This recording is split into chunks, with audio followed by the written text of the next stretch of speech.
सभी साथियों को नमस्कार। हम लोग आज यौगिक कवच के 5वें नंबर की कक्षा में प्रवेश करने का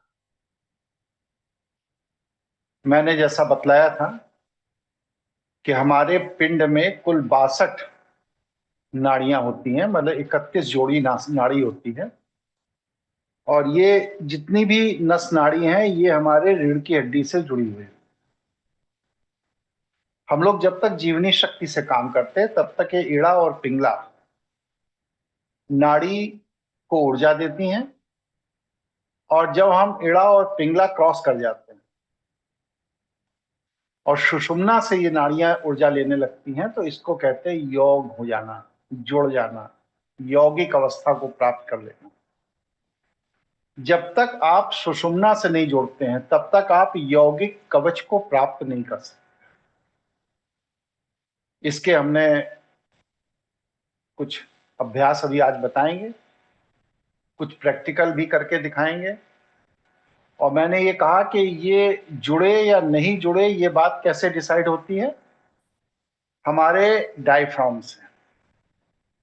हमारा जो ये डायफ्राम है, जो फेफड़े और पेट के बीच की मांसपेशी है, ये डायफ्राम की ताकत से ये डिसाइड होता है कि हमारी नस नाड़ियां सुषुम्ना से जुड़ी या नहीं जुड़ी। प्रायः 90% जिन्हें हार्ट अटैक कहा जाता है वो डायफ्राम में ऊर्जा का असंतुलन होता है, लेकिन डॉक्टर लोग उसे हार्ट अटैक कह करके आपका शोषण करते हैं। हार्ट अटैक की सबसे बड़ी खास बात यह है कि अगर किसी भी व्यक्ति को हार्ट अटैक आ गया तो वो रिकवर नहीं होता, क्योंकि हार्ट से अगर ब्लड का सर्कुलेशन 1 मिनट के लिए भी रुक गया तो कोई डॉक्टर उस व्यक्ति को नहीं बचा सकता। न जाने कितने हार्ट के डॉक्टर पीजीआई में, एम्स में या और जगहों पे जो सर्विस प्रोवाइड नहीं कर रहे थे, वहां पर हार्ट अटैक से मर गए और डॉक्टर ही डॉक्टर को नहीं बचा पाए, उसी डिपार्टमेंट के डॉक्टर नहीं बचा पाए अपने साथी को। कई नाम मेरी जानकारी में। इसलिए रियल हार्ट अटैक अगर आपको आएगा तो कोई डॉक्टर आपको बचा नहीं सकता। जिन हार्ट अटैक के बाद लोगों को बचा लिया जाता है या लोग बच जाते हैं, ये डायफ्राम में एनर्जी के असंतुलन होता है। और ये जो डायफ्राम के एनर्जी का असंतुलन है, इसी एनर्जी को डॉक्टर संतुलित करते हैं मेडिसिन से, और आपको जीवन दान दे देते हैं, बच जाते हैं। ये सच है कि ये असंतुलन अगर बढ़ जाए तो ये असंतुलन आपके हार्ट अटैक का कारण भी बनता है। लेकिन रियल हार्ट अटैक, अगर वास्तविक हार्ट अटैक किसी को आ जाए तो दुनिया का कोई डॉक्टर उसे बचा नहीं सकता। यहां तक मैंने अपनी बात रखी थी। आज इसके आगे चर्चा करेंगे। यहां तक किसी के मन में कोई प्रश्न, कोई जिज्ञासा, कोई बात आई हो, आप अपनी बात रखिए। यहां इस क्लास के प्रश्न के अतिरिक्त भी अगर कोई प्रश्न किसी के मन में आया हो तो आप उस बात को भी रख सकते हैं, यहां पूछ सकते हैं। फिर हम लोग अपने विषय को आगे बढ़ाएं। कोई प्रश्न है किसी का?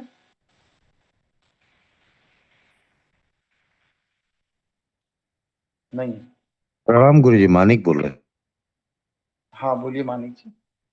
गुरु जी, हार्ट फेल और हार्ट अटैक दोनों एक ही हुआ ना फिर? हार्ट अटैक का अगला चरण हार्ट फेल। जी गुरु ठीक जी। है। ये जो ऊर्जा है जो हमारे शरीर को संचालित करती है, यह ऊर्जा हमारे शारीरिक ढांचे को भी संचालित करती है। आप किसी भी व्यक्ति के शारीरिक ढांचे से देखकर यह अंदाज लगा सकते हैं कि वह व्यक्ति मानसिक और शारीरिक रूप से कितना स्वस्थ है। अगर कोई व्यक्ति मानसिक और शारीरिक रूप से स्वस्थ नहीं है तो उस व्यक्ति की जो सबसे पहली पहचान है, सबसे पहली, वो ये है कि उसकी गर्दन और उसका कंधा झुका हुआ होगा, सामान्य नहीं होगा, हल्का सा यूं झुका होगा, कंधे जैसे यूं होने चाहिए, यूं होंगे ऐसे हल्के से नीचे। तो किसी भी व्यक्ति का अगर गर्दन या कंधा, मतलब ये गर्दन का जो क्षेत्र है, ये क्षेत्र ऐसे लग रहा है जैसे किसी ने लोड डाल दिया, ओवरलोडेड है, तो आप ये समझ लीजिए कि वह व्यक्ति तमस और तनाव से भरा हुआ है। इसी तरह तमस और तनाव से संघर्ष करने वाला व्यक्ति जो होता है, जिसे हम कहते हैं अहंकारी, जो तमस और तनाव से संघर्ष करता है, उसका जबरदस्ती स्ट्रक्चर को अकड़ने का अभ्यास हो जाता है। अगर किसी व्यक्ति का स्ट्रक्चर अनावश्यक अकड़ा अकड़ा सा दिखाई दे तो इसका मतलब यह है कि वह व्यक्ति तमस और तनाव से भरा हुआ है, लेकिन वह उससे अंदर अंदर लड़ रहा है, उसे हराने की कोशिश कर रहा है। और अगर किसी भी व्यक्ति के शरीर में चलने में कंपन है, हाथ पैर में बैठने में कंपन है, जैसे बहुत से लोग पैर हिलाते रहते हैं, हाथ हिलाते रहते हैं, उंगलियां हिलाते रहते हैं, कुछ करते रहते हैं, तो ऐसा व्यक्ति विचार को नियंत्रित नहीं कर पा रहा है। और वह विचार को नियंत्रित नहीं कर पा रहा है, इसलिए उसके शरीर की इंद्रियों में कंपन हो रहा है। कर्मेंद्रियां हमारे विचार का सीधा बिंब है। अगर हमारे मस्तिष्क में विचारों का फ्लो बहुत तेज है तो हमारी उंगली चलती रहेगी, हमारा हाथ पैर हिलता रहेगा, हम खड़े होंगे तो पैर हिलाते रहेंगे, बैठे हैं तो पैर हिलता रहेगा, कुछ ना कुछ इस तरह की अभिव्यक्ति हमारे अंदर प्रकट होती रहेगी अगर हमने विचारों को नियंत्रित नहीं किया है। इन नसों के अंदर जो ऊर्जा है, जो हमारे मेरुदंड से जुड़ी हुई है, यह ऊर्जा ही हमारे हृदय की गति और पाचन इंद्रियों की गति को संचालित करती है, या कहिए कि उन्हें नियंत्रित करती है। कब कितने ऊर्जा की जरूरत है ये डिसाइड करती है। इन नसों की ऊर्जा से ही हमारे अंदर दर्द और तापमान को सहने का सामर्थ्य पैदा होता है। बहुत से लोग हैं, जैसे अभी लोकसभा चुनाव में ही ये आपके परिवहन मंत्री हैं, क्या नाम है इनका, नितिन गडकरी, ये मंच पे गिर गए, बेहोश हो गए, और जबकि नरेंद्र मोदी इनसे अधिक उम्र के हैं, वो पूरा चुनाव यात्रा कर दिया, कोई दिक्कत नहीं हुई। तो नसों के अंदर जो दर्द सहने का सामर्थ्य है या तापमान को नियंत्रित करने का सामर्थ्य है, यह भी इन्हीं नसों से, मेरुदंड की ऊर्जा से संचालित होता है। इसलिए इन नसों को, जहां पर मेरुदंड से ये नसें जुड़ रही हैं, उस स्थान को सूर्य की रोशनी के सामने अवश्य रखना चाहिए। जो लोग कंटिन्यू एसी में रहते हैं या ऐसी स्थिति में रहते हैं जहां पर वह रीढ़ की हड्डी, जहां पर रीढ़ की हड्डी पर सूर्य का प्रकाश नहीं पड़ रहा है, उन व्यक्तियों के शरीर में तापमान को सहने की क्षमता कम हो जाती है और दर्द को सहने की क्षमता कम हो जाती है। आप देखिए, दुनिया के सभी जानवर जो दिवाचर हैं, दिन में भ्रमण करने वाले हैं, सबके रीढ़ की हड्डी पर सूर्य का प्रकाश जरूर पड़ता है। इसीलिए वह ठंडे से ठंडे मौसम और गर्म से गर्म तापमान में अपने को एडजस्ट कर लेते हैं। हम लोग नियमित वस्त्र पहनते हैं, स्नान नहीं करते हैं नदी वगैरह में जाकर के, या सार्वजनिक रूप से धूप नहीं सेकते हैं पार्कों में बैठ करके, इस वजह से हमारी रीढ़ की हड्डी पर सूरज की रोशनी जितनी कम पड़ती जा रही है, उतना ही हमारे अंदर तापमान और दर्द को सहने का सामर्थ्य भी कम होता चला जाता है। ऐसा क्यों होता है, कोई बता सकता है? इसका वैज्ञानिक कारण बताइए।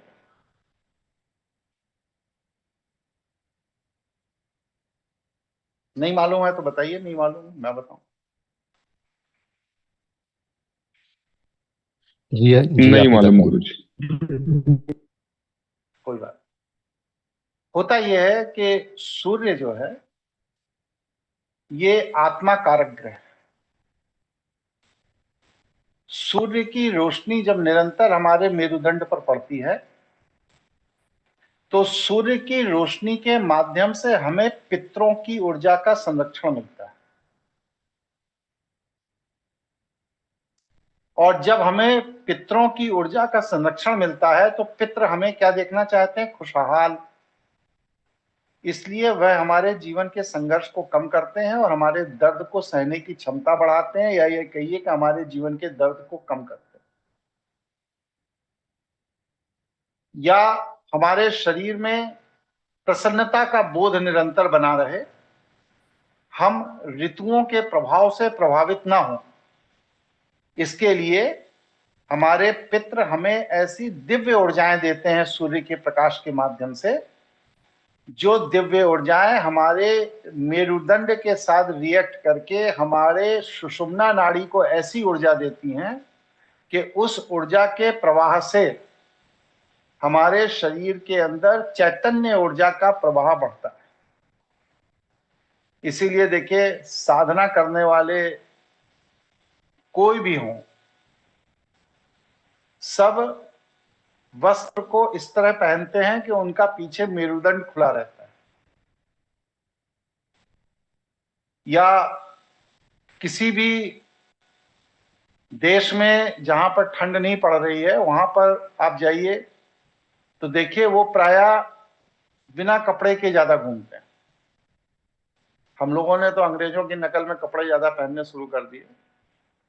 और जो ठंडी जगह भी हैं, ठंडे देश भी हैं, वहां पर वो लोग भी वीकेंड में समुद्र के किनारे जाकर, सार्वजनिक पार्कों में जाकर, या किसी भी जगह पर वस्त्र उतार करके सूरज की रोशनी में लेटते हैं। लेकिन हम लोग क्या करते हैं? एसी चला के सैटरडे संडे चद्दर तान के सो जाएंगे। बाकी वर्किंग डे में घर में है तो एसी चल रहा है, ऑफिस में है तो ऑफिस में एसी चल रहा है। रीढ़ की हड्डी पर सूर्य का प्रकाश लगने ही नहीं देते हैं। यही हमारे अंदर रोग प्रतिरोधक क्षमता को नष्ट कर देता है। हमारी बॉडी का व्हाइट सेल्स अनियमित हो जाते हैं और फिर उसके जब परिणाम क्या होते हैं कि शरीर में व्हाइट स्पॉट्स बन जाते हैं, क्योंकि उन्हें काम चाहिए। और जब आप उन्हें काम नहीं देते तो आपकी स्किन का कलर मेलेनाइन को खाना शुरू कर देते हैं, और जब वो इन्हें खाना शुरू कर देते हैं तो शरीर में व्हाइट स्पॉट बनने लगते हैं। इसलिए व्हाइट स्पॉट देखिए जिसको भी बनता है, हमने तो बहुतों का तंत्र से भी ठीक किया, वैसे भी ठीक किया, व्हाइट स्पॉट जितनों को बनता है उनमें विटामिन डी की कमी जरूर होती है। विटामिन डी एक तरह का समझिए हार्मोन है जो कि रीढ़ की हड्डी पर सूर्य की रोशनी ना पड़ने के कारण पैदा होता है। आप इसको कैप्सूल टैबलेट खा लेते हैं, लेकिन ये समाधान नहीं है। समाधान इसका यही है कि आपको रीढ़ की हड्डी पर कम से कम 40 मिनट प्रकाश जरूर लगाना चाहिए, अगर आप अपने शरीर के तापमान और ऊर्जा, रोग को सहने की क्षमता आदि को नियंत्रित करना चाहिए। यहां तक मैंने अपनी बात रखी। किसी के मन में कोई प्रश्न उपजा हो तो आप प्रश्न कर सकते ये मेरा एक प्रश्न ये है कि जो गर्दन और कंधा झुकने की बात है, तो वो तो जिनको आर्थराइटिस हो जाता है, गठिया, उनका भी झुक जाता है? क्यों होता है? आर्थराइटिस होता क्यों है उनको? ये तो नहीं पता। ओवर स्ट्रेस से ना। मैंने क्या कहा, तनाव ज्यादा लेने से। अब तनाव जब आप ज्यादा लेंगे तो आपके शरीर के अंदर हार्मोन उस तरह के बनने लगेंगे, और शरीर के अंदर जब हार्मोन आपके नकारात्मक बनने लगेंगे तो आपकी हड्डी का स्ट्रक्चर बिगड़ने लगेगा। इसलिए तनाव, आप देखिए जितने ऑर्थराइटिस के पेशेंट हैं सब अनावश्यक ओवर थिंकर होंगे। जो विषय 10 मिनट के अंदर रिजॉल्व होना चाहिए वो उसको लंबा खींचेंगे, घंटे, 2 घंटे, 4 घंटे। लड़की से लड़ाई हो गई, कोई बात हो गई तो वो 2-3 दिन तक उसी पर बड़बड़ाते चिल्लाते रहेंगे। बहू से कोई बात हो गई तो 2-4 दिन उसी को फिनकते फिनकते रहेंगे। पति से कोई बात हो गई तो 2-4 दिन उसी में मुंह फुलाए घूमते रहेंगे। आप देखिए आर्थराइटिस का कोई भी एक पेशेंट आप ऐसा बताइए किसी के संज्ञान में है जो खुशहाल हो, प्रसन्न मुद्रा में जीने का अभ्यस्त हो और उसको आर्थराइटिस हुआ हो। ऐसा किसी के पास कोई केस है आज तक? हो तो बताइए। नहीं है गुरु जी, नहीं है तो गुरु ये जी।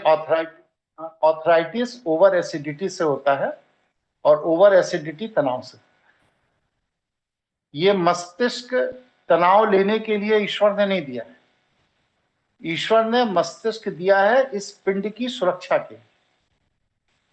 अब आप पिंड की सुरक्षा के नाम पर तनाव मोल लेने लगते हैं।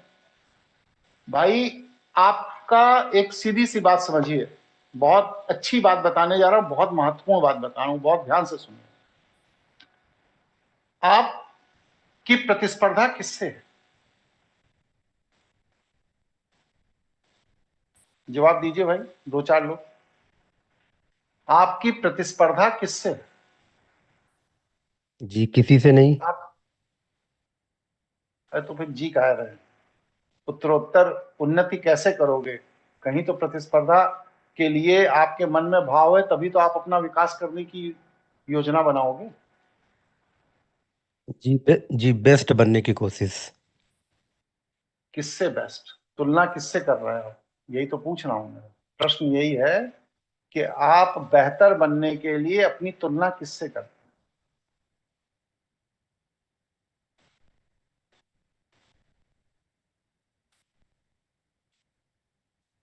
नहीं है कोई जवाब किसी के पास?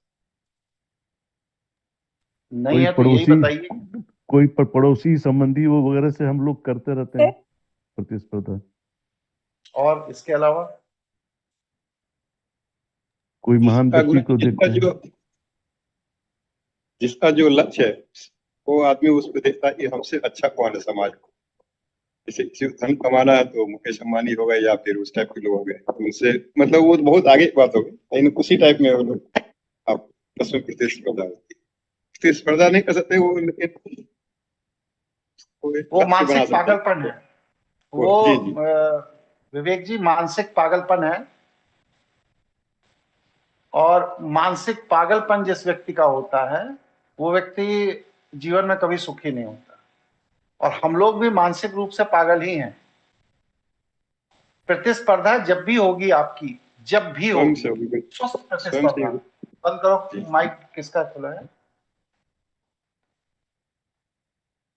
स्वस्थ प्रतिस्पर्धा आपकी जब भी होगी, स्वस्थ प्रतिस्पर्धा की बात कर रहे हैं, बेवकूफी वाली प्रतिस्पर्धा की नहीं। स्वस्थ प्रतिस्पर्धा आपकी जब भी होगी तो अपने आप से हो। हम 2020 में कैसे थे, अब 2025 में हम कैसे हैं? जब हम अपनी तुलना स्वयं अपने से करते हैं तो ये प्रतिस्पर्धा स्वस्थ प्रतिस्पर्धा है। और जब हम अपनी तुलना किसी दूसरे से करते हैं तो उस व्यक्ति की देश काल परिस्थिति प्रभाव संपर्क अलग है। और ऐसे व्यक्ति से अगर आप अपनी प्रतिस्पर्धा कर रहे हैं तो आपसे बड़ा मूर्ख कोई नहीं। मुकेश अंबानी का राहुल गांधी के साथ उठना बैठना है, मोदी के साथ उठना बैठना है, गौतम अडानी के साथ उठना बैठना है, रतन टाटा के साथ उठना बैठना, आपकी औकात है? जब आपकी औकात ही नहीं है इतने बड़े बड़े लोगों के साथ उठने बैठने की, तो अपनी प्रतिस्पर्धा उस व्यक्ति से कर क्यों रहे? जिस दिन आपकी औकात हो जाए इतने बड़े बड़े लोगों के साथ उठने बैठने की, उस दिन आप प्रतिस्पर्धा करो तो वो स्वस्थ प्रतिस्पर्धा होगी। लेकिन आपकी औकात नहीं है और आप YouTube और इंस्टाग्राम देख के पगलाए घूम रहे हैं। आप ये देखो ना कि पहले हम साइकिल से चलते थे, अब 3 साल बाद हमने स्कूटर खरीद लिया। हम अपनी स्वयं से प्रतिस्पर्धा करें। फिर क्या हुआ? 5 साल बाद हमने कार खरीद ली। फिर सस्ती कार से अब थोड़ी प्रतिष्ठा के अनुरूप महंगी कार खरीद ली। बस प्रतिस्पर्धा खत्म। अपनी प्रतिष्ठा के अनुरूप, प्रतिष्ठा के अनुरूप की क्या परिभाषा है बताइए भाई?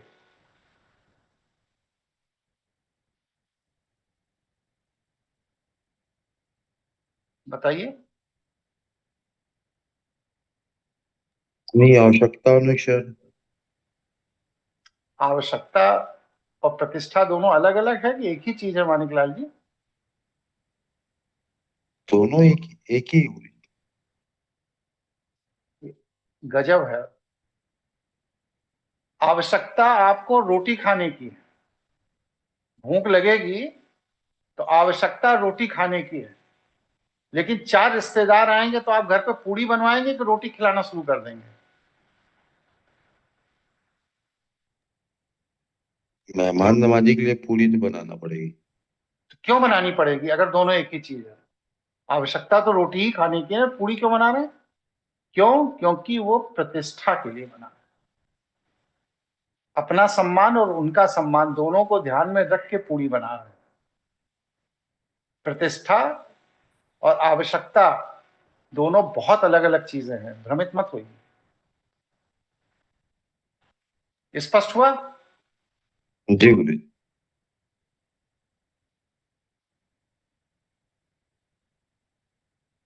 चलिए हम लोग अपने विषय पर आए।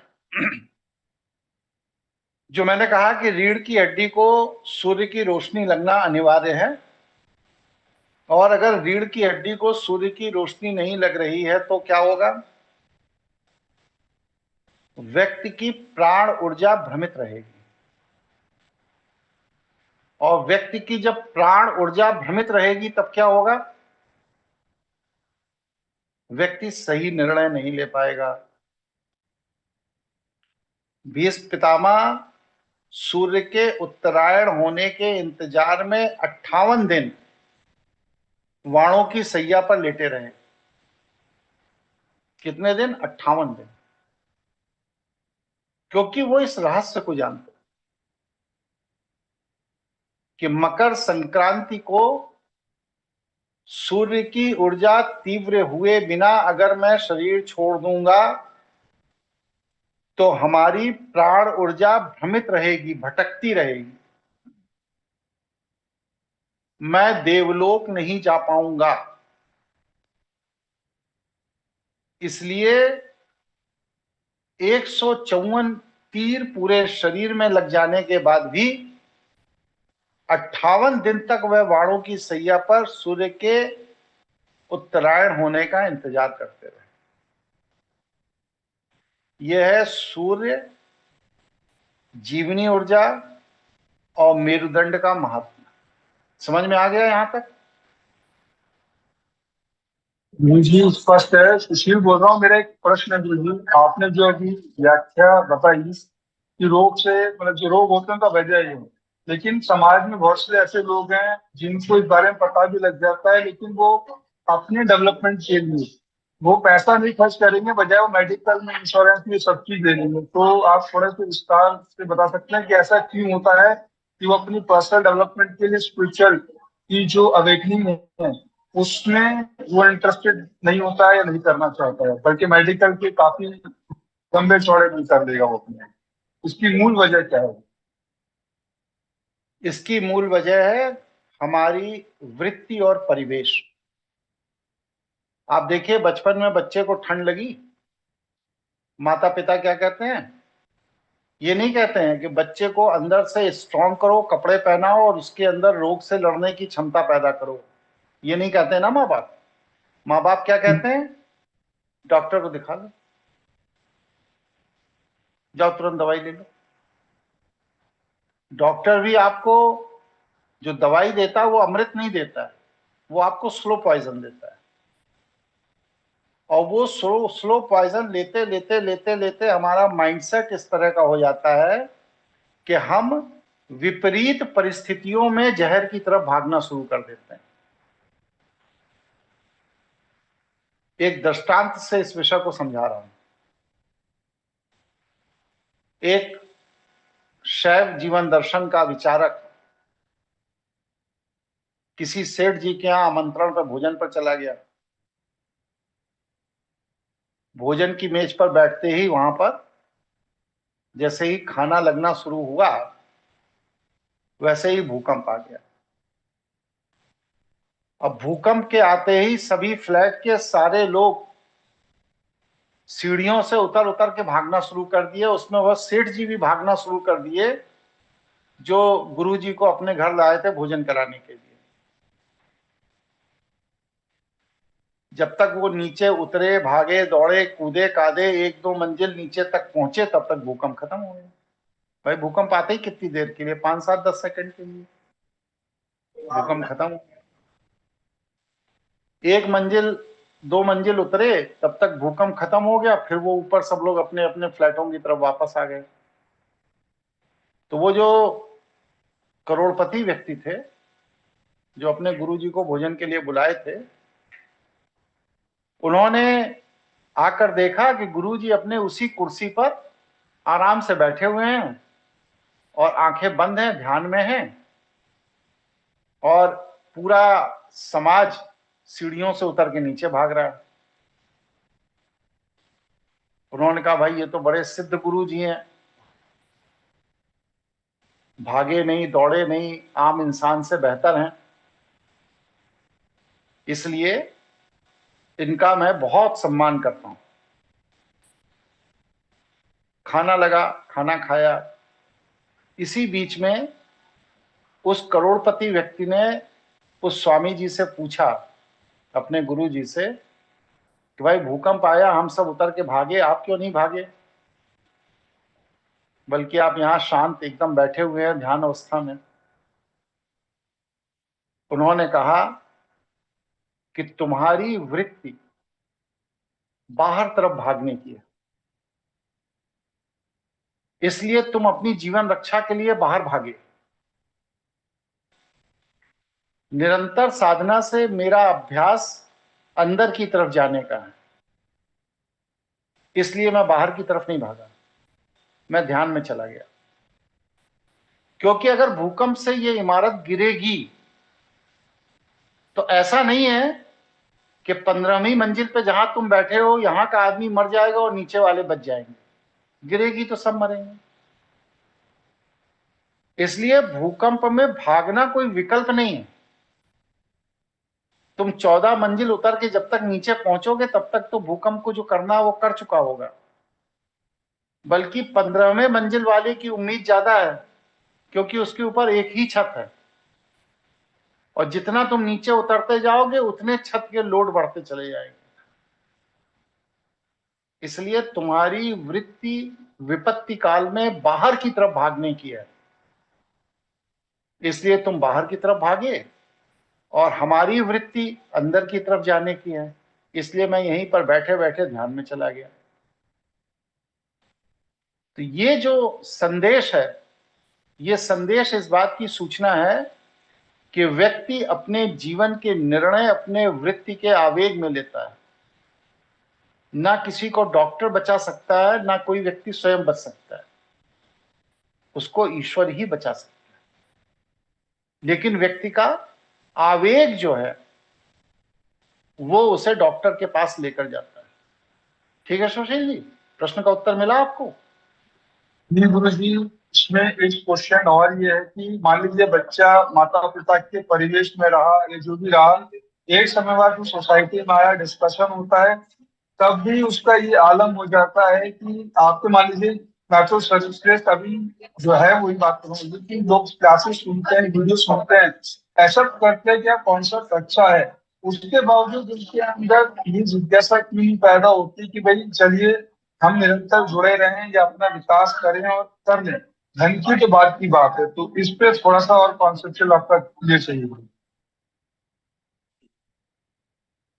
और किसी का कोई प्रश्न? अभी मैं उत्तर दे रहा हूं आपका। किसी और का कोई प्रश्न?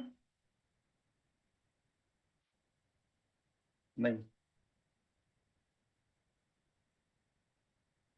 कितने लोग जुड़े हैं? के कितने लोग जुड़े हैं? क्या संख्या है? बाकी लोग बोल क्यों नहीं रहे भाई?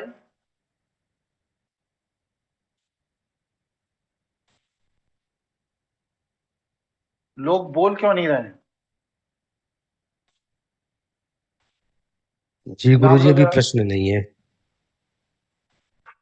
नहीं, जो मैं हाँ ना पूछ रहा हूं तो उसमें हाँ ना करने में भी दिक्कत है क्या किसी? जी नहीं। इसमें अभी आधे से ज्यादा पता है ज्वाइन करके किचन में रोटी बिलवा रहे होंगे बीबी के साथ खड़े होकर। सुशील जी, आपके प्रश्न का उत्तर मिला?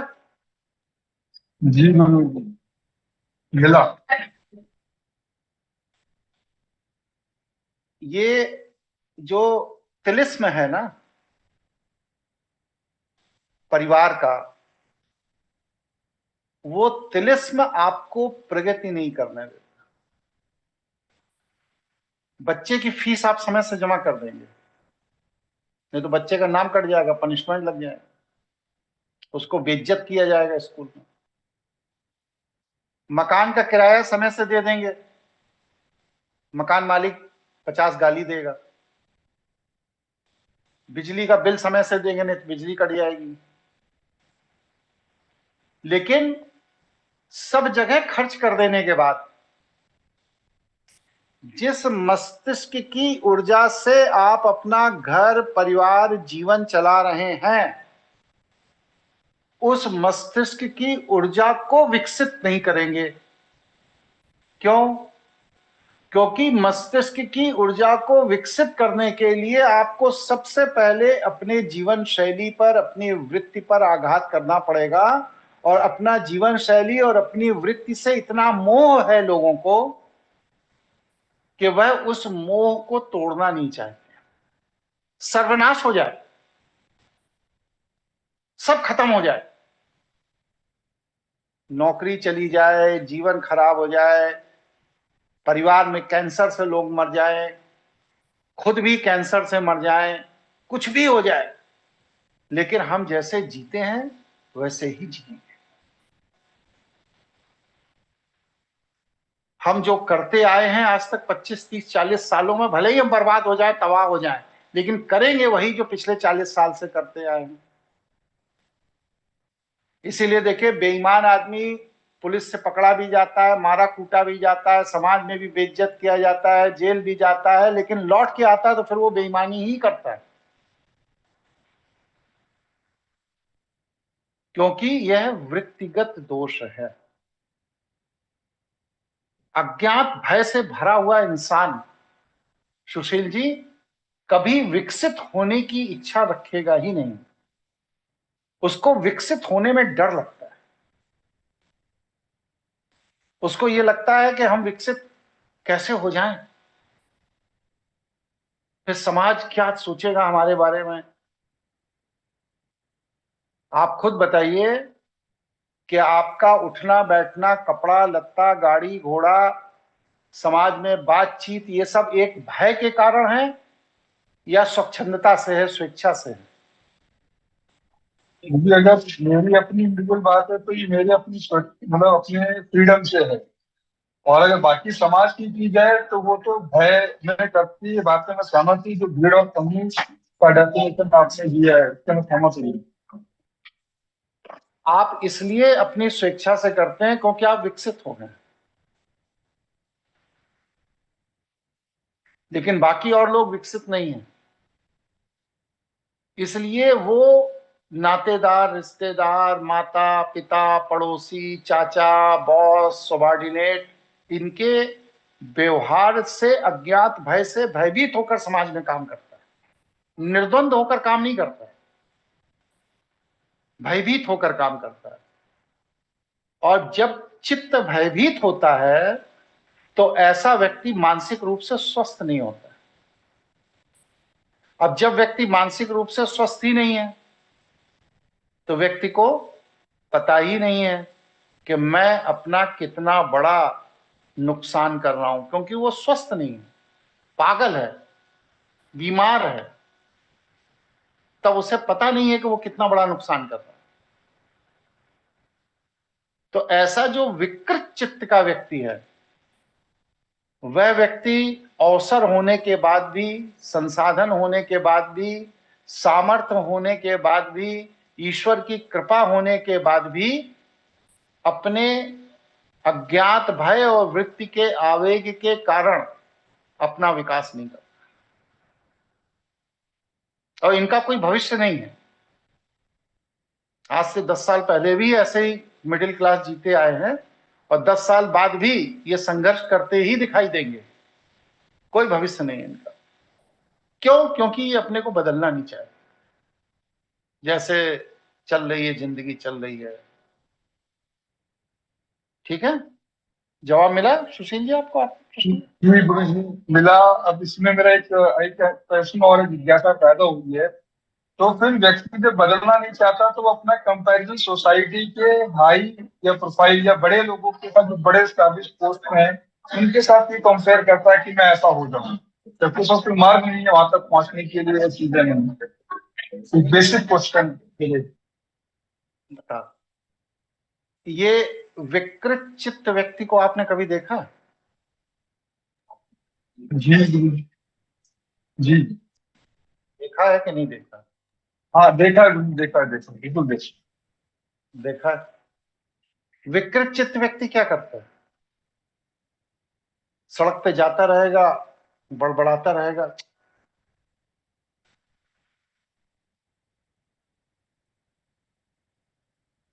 ऐसे बड़बड़ाता हुआ चला जा रहा है अपने विचारों में। तो ये जो लोग हैं ना, ये भी इस तरह बड़बड़ा नहीं रहे, इनका अभी चित्त उतना विकृत नहीं हुआ है कि आप बाहर से देख के समझ जाओ कि ये विकृत चित्त है, लेकिन है ये भी विकृत चित्त ही। आप ये बताइए कि 2 लड़के दिल्ली के लिए गाड़ी लेकर के अलग अलग रवाना हुए, ठीक है सुशील जी?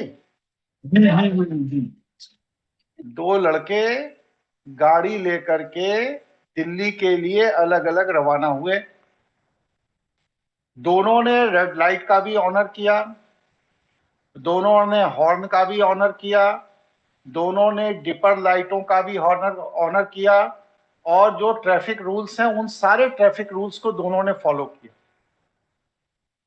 लेकिन एक दिल्ली पहुंच गया और दूसरा नहीं पहुंच पाया, जबकि गाड़ी दोनों ने बराबर ही चलाई।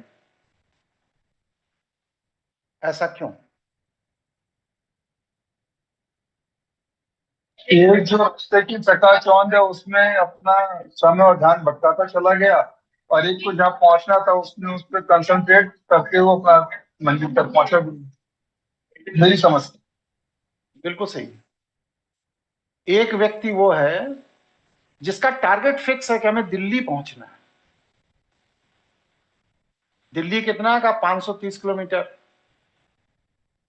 अब उसका पूरा कंसंट्रेशन, पूरा फोकस दिल्ली पर है, दिल्ली पहुंचना है। और दूसरा व्यक्ति क्या है कि यहां से कानपुर गया तो अरे कानपुर में मौसी रहती हैं, चलो 10 मिनट उनके यहां रुक लिया जाए। फिर थोड़ा आगे पहुंचा इटावा, कह रहे अखिलेश यादव जी से बहुत दिन से नहीं मिले हैं, देखो मिल जाए, 2 मिनट नमस्ते कर लिया जाए। फिर और आगे पहुंचा, औरैया आ गया, आगरा आ गया, ताजमहल देखने लगा, सब करने लगा और होते हवाते रात हो, नहीं पहुंच पाए। हम लोग अपने जीवन को लक्ष्य प्राप्ति के लिए नहीं जीते हैं। हम लोग अपने पूरे के पूरे जीवन को इसलिए जीते हैं कि जीना है, बस मौत का इंतजार कर रहे हैं, इसलिए जी रहे हैं। जब तक मौत नहीं आई है तब तक जीना है। कैसे जीना है? क्या किसी भी तरह जीना है, क्योंकि मौत का इंतजार करना है। जैसे कि रेलवे स्टेशन पर बैठे हैं, ट्रेन लेट हो गई है, तो अब क्या करना है? क्या ट्रेन का इंतजार करना है। ऐसे ही हम लोग मौत का इंतजार करते हैं। लेकिन जिनके पास जीवन का लक्ष्य डिसाइडेड होता है, वो मौत का इंतजार नहीं करते हैं, वो लक्ष्य की तरफ बढ़ जाते हैं, लक्ष्य की तरफ चलने लगते हैं। ठीक है, स्पष्ट हुआ प्रश्न का उत्तर आपका? स्पष्ट है गुरु जी। चलिए, तो हम लोग क्या कह रहे थे कि शिव के यौगिक कवच के लिए रीढ़ की हड्डी पर सूर्य का प्रकाश अनिवार्य है। सूर्य का प्रकाश बस सिर्फ सूर्य का प्रकाश नहीं है, देव ऊर्जाओं, पितृ ऊर्जाओं की इसमें ऊर्जा पहुंचती है सूर्य के ऊर्जा के माध्यम से। इसीलिए भगवान शिव ने जो त्रिशूल पकड़ रखा है हाथ में, त्रिशूल, वो त्रिशूल क्या है? मेरुदंड है। उसके ऊपर 3 त्रिकाल कपाल है। जो उसके अंदर 3 है वो त्रिकाल कपाल है। वो कपाल के 3 स्वरूप हैं, लेफ्ट ब्रेन, राइट ब्रेन और मिड ब्रेन। हम लोग पूरी जिंदगी अपनी लेफ्ट और राइट ब्रेन में गुजार देते हैं, लेकिन जब हम मिड ब्रेन में आ जाते हैं, ब्रह्मांड में आ जाते हैं, तो हमारे जीवन में पूर्व और भविष्य की ऊर्जाएं वर्तमान को पोषित करने लगती हैं। अब जब तक वर्तमान को ऊर्जा पोषित नहीं करेगी, तब तक वर्तमान में आपका विकास नहीं होगा। आप या तो पिछली घटनाओं को लेकर के चिंता करते रहेंगे या भविष्य की योजनाओं को लेकर चिंता करते रहेंगे। आप कभी भी वर्तमान में विकसित नहीं हो सकते। वर्तमान में विकसित कब होंगे? जब ब्रह्मांड, मिड ब्रेन आपका सक्रिय होगा, तो दाएं और बाएं का, लेफ्ट ब्रेन और राइट ब्रेन, ये दोनों अपने आप निष्क्रिय हो जाएंगे। और ये समग्र ऊर्जा जब केंद्र में आएगी, त्रिशूल के केंद्र में आएगी, तो क्या होगा? यह मेरुदंड की ऊर्जा जब केंद्र में आएगी, ब्रह्मांड में आएगी, तो ईश्वर की इच्छा से आप जीने लगेंगे। और जब तक यह ऊर्जा ब्रह्मांड में नहीं आई है, तब तक आप अपनी इच्छा से जी रहे हैं। यहां तक स्पष्ट हुआ? किसी के मन में कोई प्रश्न हो तो पूछिए। आज अमित नहीं जुड़े हैं क्या? अमित, ये एक प्रश्न है कि जैसे त्रिशूल का जो बीच वाला जो वो तीर है वो अधिक ऊंचा है, तो इसका भी कुछ ब्रह्मांड है, वो ब्रह्मांड है, मतलब कि उसको ज्यादा महत्व दिया गया। जी, जी, त्रिशूल के मध्य भाग को अधिक महत्व दिया गया, मतलब मध्य मस्तिष्क को अधिक महत्व दिया गया। ब्रह्मांड है, ठीक है जी। आज अमित जी नहीं जुड़े हैं क्या? अमित, अमित नहीं है गुरुजी क्लास में आज। अच्छा कोई बात नहीं। हाँ बताइए सिन्हा जी। हाँ गुरुजी धीरू बोल रहे हैं। गुरुजी ये जो बोलो। ऊर्जा है ये जीवनी ऊर्जा है या प्राण ऊर्जा है जीवनी जो ऊर्जा, ब्रह्मांड तक जा रही है? जीवनी ऊर्जा। ठीक है। और प्राण ऊर्जा का क्या काम है गुरुजी हमारे शरीर में? प्राण ऊर्जा सुषुम्ना के अंदर है, जो नस नाड़ियों का एक्टिव कर रही है। अच्छा, दोनों अलग अलग है। बिल्कुल जी अलग। जी, ठीक ठीक है। है, अब हम आपको कुछ अभ्यास बता रहे हैं। टाइम कितना हो गया भाई? आप लोगों का समय ना बर्बाद हो, अभी समय है। 9:15 गुरुजी।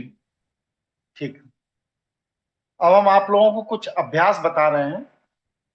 आप लोग उस अभ्यास को करिएगा। शनिवार इतवार को मैं बाहर रहूंगा, क्लास नहीं होगा, लेकिन जब भी आऊंगा क्लास लूंगा। तब तक 6-7 दिन उसको अभ्यास करिए, फिर हम आपका अनुभव पूछेंगे और उसमें कोई सुधार की जरूरत होगी तो हम आपको फिर बताएंगे।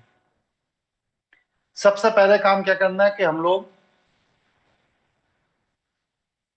अच्छा, हमें पहले ये बताइए कि ईश्वर की हम पर कृपा हुई या नहीं हुई, ये कैसे पता चलता है?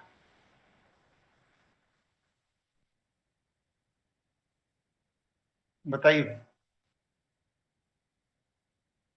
गुरुजी हमारी तन्मात्राओं के माध्यम से पीछे आप बता चुके हैं। चलिए, एक बार बता चुके हैं ये बात, लेकिन यहाँ पर दूसरे परिप्रेक्ष्य में पूछ रहा हूँ। चलिए, और कोई साथी? व्यक्ति थोड़ा गुरुजी एकांत की तरफ ज्यादा फोकस करने लगता है, एकांत में रहना। चलिए, मैं बता रहा हूँ, क्योंकि बहुत से विषय हैं इसलिए इसमें समय को देखते हुए मैं बता रहा हूँ। अगर आपकी नींद स्वतः सुबह 3:40 से 3:48 के बीच में खुलने लगी है, अगर आपकी नींद स्वतः सुबह 3:40 से 3:48 के मध्य खुलने लगी है, तो आप ये समझिए कि भगवान शिव आप पर कृपा करना शुरू कर दें। पहला चीज, कहते हैं मन कर्णिका घाट पर 24 घंटे चिता जलती, 24। लेकिन वहां पर जो वहां पर जो अघोरी कपाल साधक हैं, आप उनसे बात करिए तो कहते हैं कि चिता की अग्नि भी 3:40 से 3:48 तक मध्यम गति से जलती, पूर्ण नहीं जलती। तो ये इस बात की सूचना है कि जब ईश्वरीय ऊर्जा का प्रवाह होता है, अलग अलग क्षेत्र में अलग अलग समय में होता है, भारतीय भूखंड के हिसाब से बता रहा हूं, 3:40 से 3:48 के बीच में अगर आपकी नींद स्वतः खुलती है, भले ही आप आलस्य में लेटे रहिए, आधे घंटे बाद फिर सो जाइए, लेकिन बिना किसी अलार्म के स्वतः खुलती है, तो ये समझिए कि भगवान शिव अब आपको कुछ देने के लिए तैयार हैं। आप ले पा रहे हो नहीं ले पा रहे हो, ये आपका दुर्भाग्य, लेकिन वो देना चाहते हैं। एक लक्षण है। दूसरा यह है कि कभी भी सोकर उठने पर आप लोग क्या करते हैं, सो के उठे, थोड़ा ऐसे ऐसे किए और इसके बाद पैर जमीन पे रखा और बाथरूम चले गए। सामान्यतः ऐसे ही होता है ना? जी गुरुजी, बताइए। जी गुरुजी, ऐसे ही, ऐसा ही होता। लेकिन ये तरीका गलत। आप जब सो रहे होते हैं, क्योंकि अभी आप जीवनी शक्ति से जी रहे हैं, इसलिए अभी आपको कोई फर्क नहीं पड़ रहा है, लेकिन जब आपकी सुषुम्ना में जीवनी ऊर्जा का प्रवाह होगा, इड़ा और पिंगला को छोड़ करके आप जीवनी ऊर्जा के प्रवाह से जब आप चलेंगे, तब आप सोकर इमीडिएट उठकर अगर धरती पर पैर रखेंगे तो आपको हार्ट अटैक आने के चांसेस 90% बन जाते हैं। इसलिए साधक क्या करते हैं कि जब सुषुम्ना के अंदर ऊर्जा का प्रवाह होता है, तो जब आप सोते हैं तो वह सुषुम्ना के अंदर की ऊर्जा अपने चरम पर होती है, चरम पर। और जैसे ही आप जमीन पर पैर रखकर उसको अर्थ दे देते हैं, वैसे ही पूरे के पूरे सुषुम्ना की ऊर्जा सिकुड़ जाती है। और ये सिकुड़ गई और जीवनी ऊर्जा सिकुड़ गई, लेकिन जीवनी शक्ति ने टेक ओवर नहीं किया, बस हार्ट फेल हो जाएगा। इसलिए जीवनी ऊर्जा को सिकुड़ने और जीवनी शक्ति को टेक ओवर करने के लिए आपको समय देना पड़ेगा। क्या समय है? 3 मिनट। अगर आप साधक हैं, आपने सुषुम्ना को सक्रिय कर लिया है, तो 3 मिनट तक लेटे लेटे अपने दोनों पैर के पंजों को ऐसे करें 8-10 बार, ऐसे ऐसे करिए। इसके बाद यूं यूं यूं घुमाइए 5 बार और 5 बार यूं यूं यूं उल्टा घुमाइए। इससे क्या है कि पूरा यहां से आपके पिट्यूटरी ग्लैंड से लेकर के नीचे तक जितनी भी नस नाड़ियां हैं, ये सारी नस नाड़ी इस एक्सरसाइज से जीवनी ऊर्जा से जीवनी शक्ति में शिफ्ट हो जाते हैं। फिर इसके बाद आप जमीन पर पैर रखेंगे तो कोई दिक्कत नहीं आएगी। स्पष्ट है? किसी के मन में कोई प्रश्न हो, जिज्ञासा हो तो पूछिए। गुरुजी एक प्रश्न था कि जीवनी ऊर्जा जब सक्रिय होती है तो उसके लक्षण क्या होते हैं? कैसे पता चलता जीवनी है कि ऊर्जा जीवनी ऊर्जा सक्रिय मैं है? बता रहा हूं, ठीक है। जीवनी ऊर्जा जब भी सक्रिय होगी तो आपके अंदर ऊर्जा का विस्फोट होगा। आपको ऐसा लगेगा कि आपकी नसों के अंदर रक्त नहीं बह रहा, ऊर्जा बह रही है। और वो जो बहती हुई ऊर्जा है, जो ऑरे को रीड कर लेते हैं, उन लोगों को वह बहती हुई ऊर्जा आपके शरीर के ऑरे से निकलती दिखाई देगी। मतलब आपका जो शरीर का ऑरा है, इसके 4 इंच के अंदर एक सफेद हल्का पीलापन लिए हुए एक आपका आकृति आकार बनने लगता है, जो अंधेरे में स्पष्ट देखा जा सकता है। ऐसे लगता है जैसे आपके अंदर कोई बल्ब या कोई रोशनी जल रही है। यह स्थिति सुषुम्ना के सक्रिय होने पर व्यक्ति की हो जाती है। इसीलिए देखिए, जो तेजस्वी लोग होते हैं, उनके चेहरे का तेज, उनके ऑरे का तेज, उनके शरीर का तेज अलग दिखाई देता है।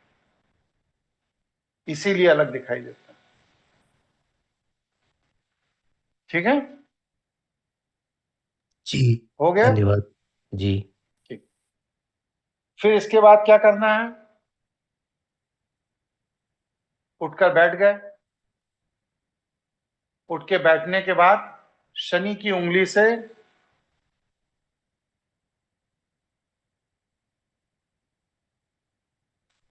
ओम नमः शिवाय बोल करके 7 बार इस मस्तिष्क के मध्य मार्ग को, आज्ञा चक्र जिसे आप कहते हैं, इसे स्पर्श करें। दोनों हाथ लीजिए, ऐसे ऐसे घुमाइए, ऐसे ऐसे 2 बार घुमाइए और ऐसे ऐसे दोनों कलाइयों को मलिए। फिर इसके बाद यूं हाथ रगड़ा। अब आपको आकृति बनानी। कैसे? उंगलियों के बीच में उंगली फंसाया, योनि आकृति होगी। और ये योनि आकृति में ये शिवलिंग हो गया, ये अर्घी हो गई और ये शिवलिंग हो गया। और ध्यान अवस्था करिए। अब आपको यही ध्यान कर लेना है। ये जो अंगूठे हैं दोनों, ये जो दोनों अंगूठे हैं, इनके शीर्ष स्थान को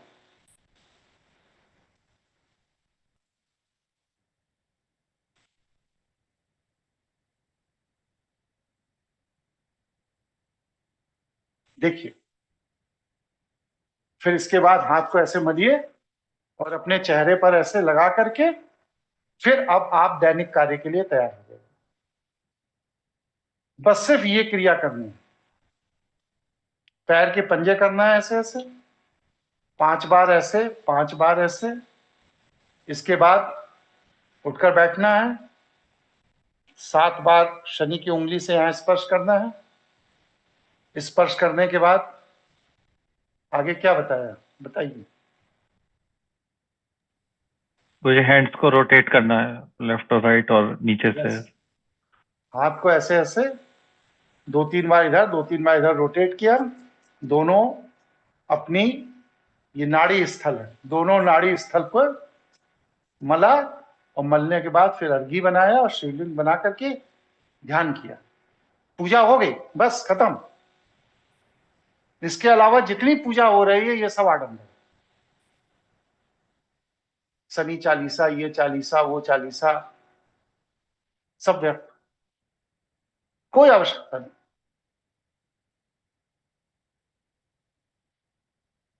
इसके बाद आप अपना दैनिक दिनचर्या का कार्य करिए। शिव की आराधना इतनी ही की जाती है।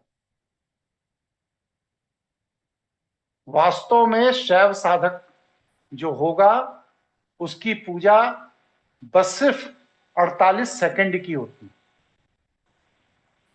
और बाकी जितने ये पूजा का आडंबर करने वाले हैं, आडंबर के लिए तो भाई घंटे 2 घंटे 4 घंटे भी कम है, चाहे जितनी देर करते रहिए।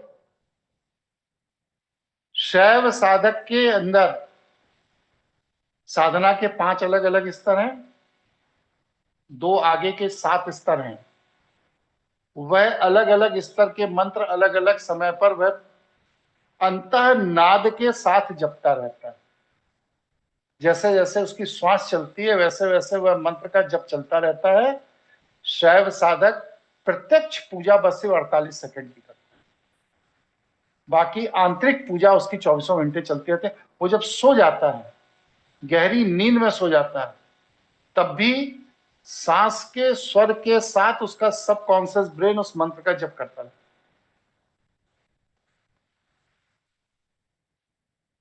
स्पष्ट हुआ? किसी के मन में कोई प्रश्न कोई शंका हो तो पूछिए। गुरु जी, ये तो सोने मतलब उठने से पहले बात है, और सोने की जब तैयारी करते हैं उस समय भी कुछ करना चाहिए क्या, कि मस्तिष्क शांत हो या कुछ वैसा? पहले ये बात पूरी बता दें, फिर सोने जाने की भी एक तैयारी है वो भी बता। यहां तक किसी के मन में कोई प्रश्न कोई जिज्ञासा पैदा हुई हो तो पूछिए। गुरुजी, अंगूठे पर जो ध्यान लगाना है वो कितनी देर के लिए लगाना है? 48 सेकंड, ठीक है। 3 मिनट, शुरुआत में 3 मिनट लगाइए, फिर वो समय धीरे धीरे धीरे धीरे सिकुड़ने लगेगा। 48 सेकंड का मतलब बस सिर्फ ये है कि आपके आज्ञा चक्र में स्पंदन होना चाहिए। आज्ञा चक्र में स्पंदन हो गया मतलब ये है पूजा पूरी होगी। ठीक है। और गुरु जी, उसमें तकिया होना चाहिए या ये बीच में देखिए यहाँ पर इस पे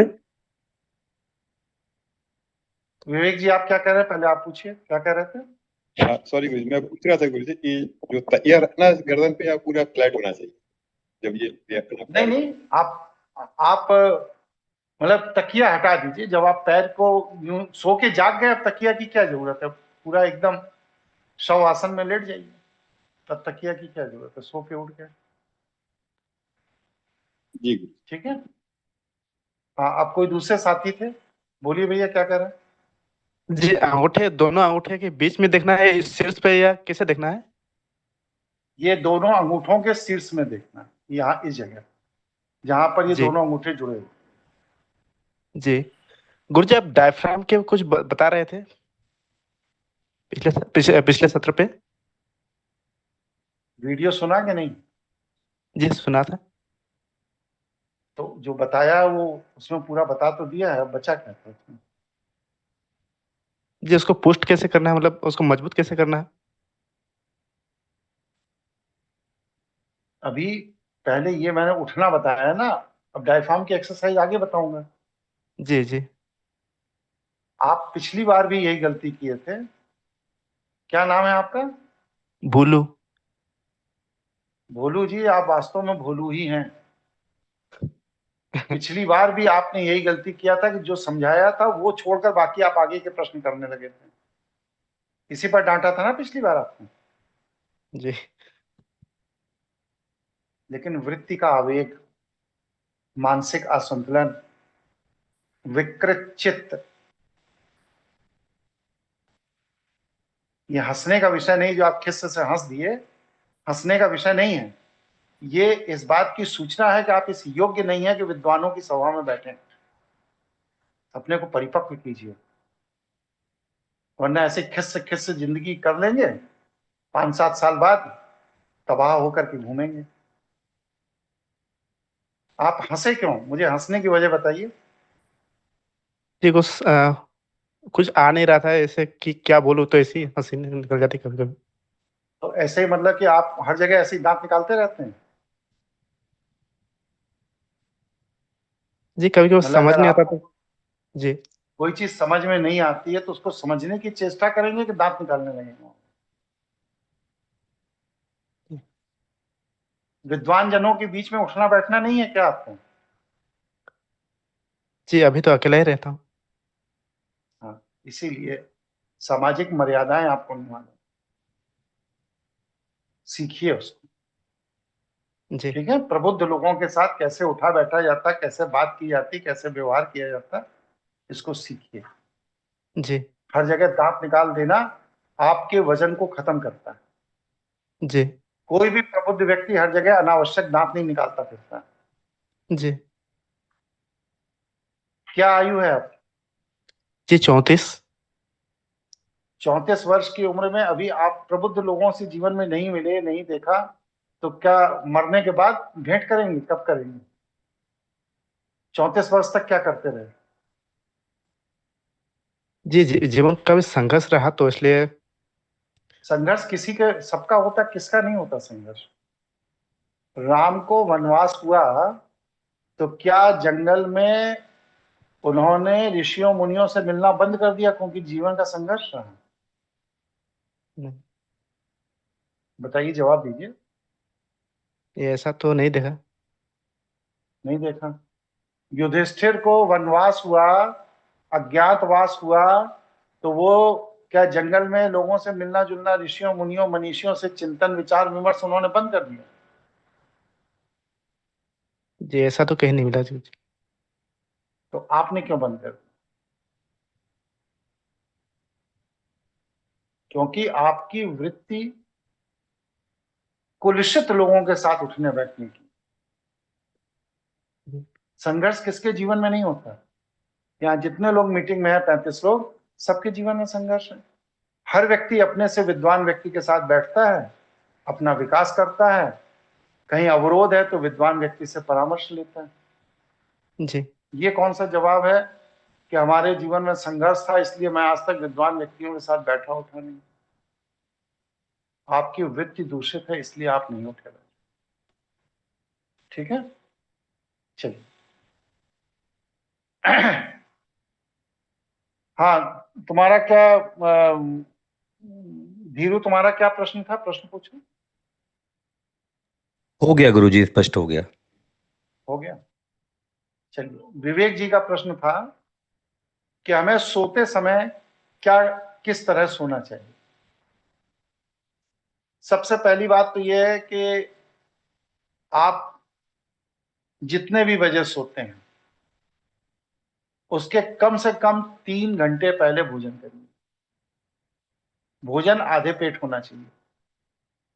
दोपहर का भोजन फुल पेट होना चाहिए, लेकिन रात्रि का भोजन आधे पेट होना चाहिए।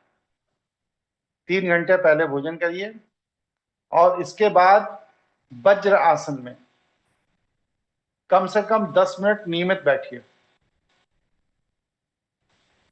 भगवान का ध्यान करिए।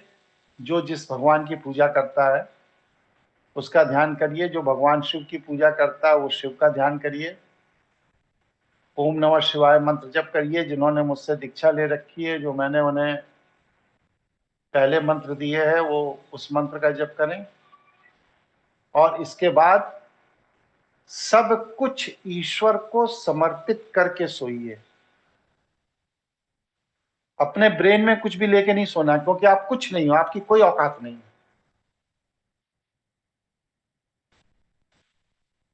वज्र आसन पर बैठिए, भगवान शिव का ध्यान करिए। ध्यान करने के बाद अपनी हर समस्या, हर बात, हर विचार, हर चिंता ईश्वर को समर्पित कर दीजिए और उसके बाद सो जाइए। अगर लेट जाने के बाद 3 से 4 मिनट में आपको नींद नहीं आ रही है,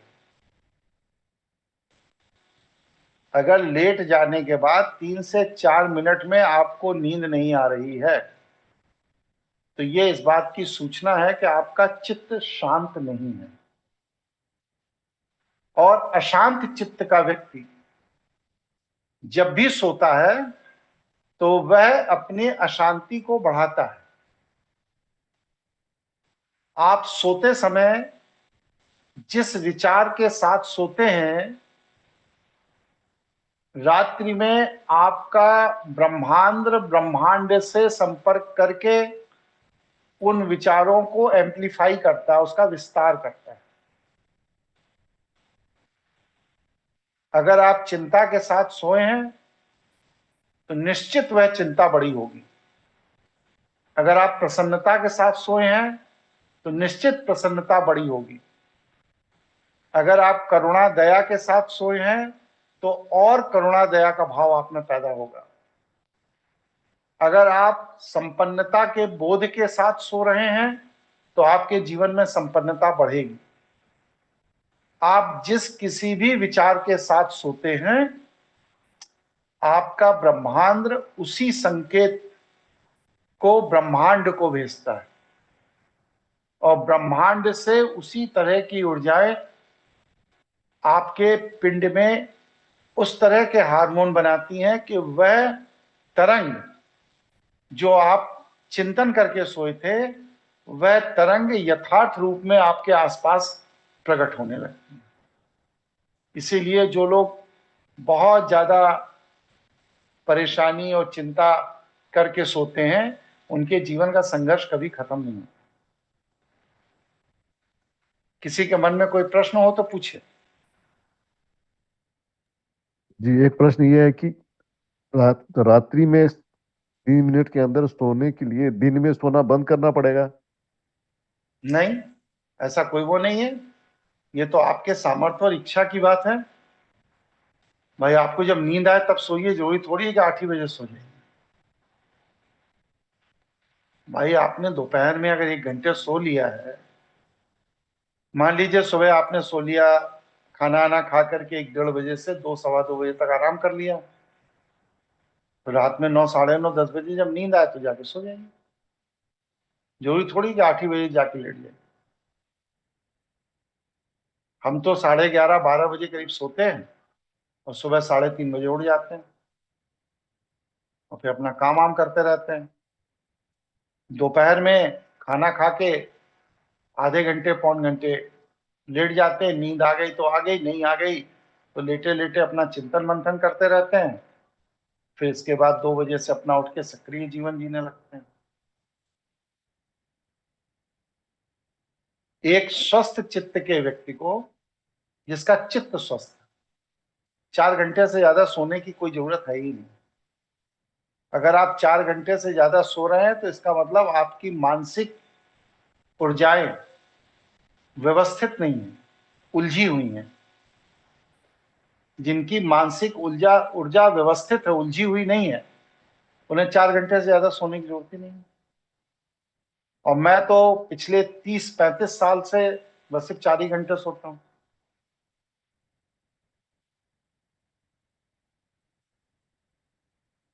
मैं पिछले 30-40 साल से लगभग 4 घंटे सोता हूँ। जब से मैंने ग्रेजुएशन किया है तब से 4 ही घंटे सोया हूँ। इसके आगे मुझे नींद ही नहीं आती, सोऊं क्या। चलिए, ये बात तो सही है। और कोई प्रश्न किसी का? गुरु जी से एक प्रश्न था, किसी आदमी को मतलब जैसे मैं अपना बोल रहा हूँ, ये पर्टिकुलर टाइम पर क्यों नींद आती है? वो भी कुछ ऐसा वृत्ति है या कुछ बॉडी क्लॉक वैसा बना हुआ है या कुछ आपने क्या अपनी है? बॉडी को वैसा अभ्यास कर दिया, तो वो सही चीज है या गड़बड़ चीज है? सही है। निश्चित समय पर नींद आना और निश्चित समय पर नींद से जागना, अगर इसका अभ्यास आपने कर लिया है तो ये सही है, ये कोई विकार नहीं है।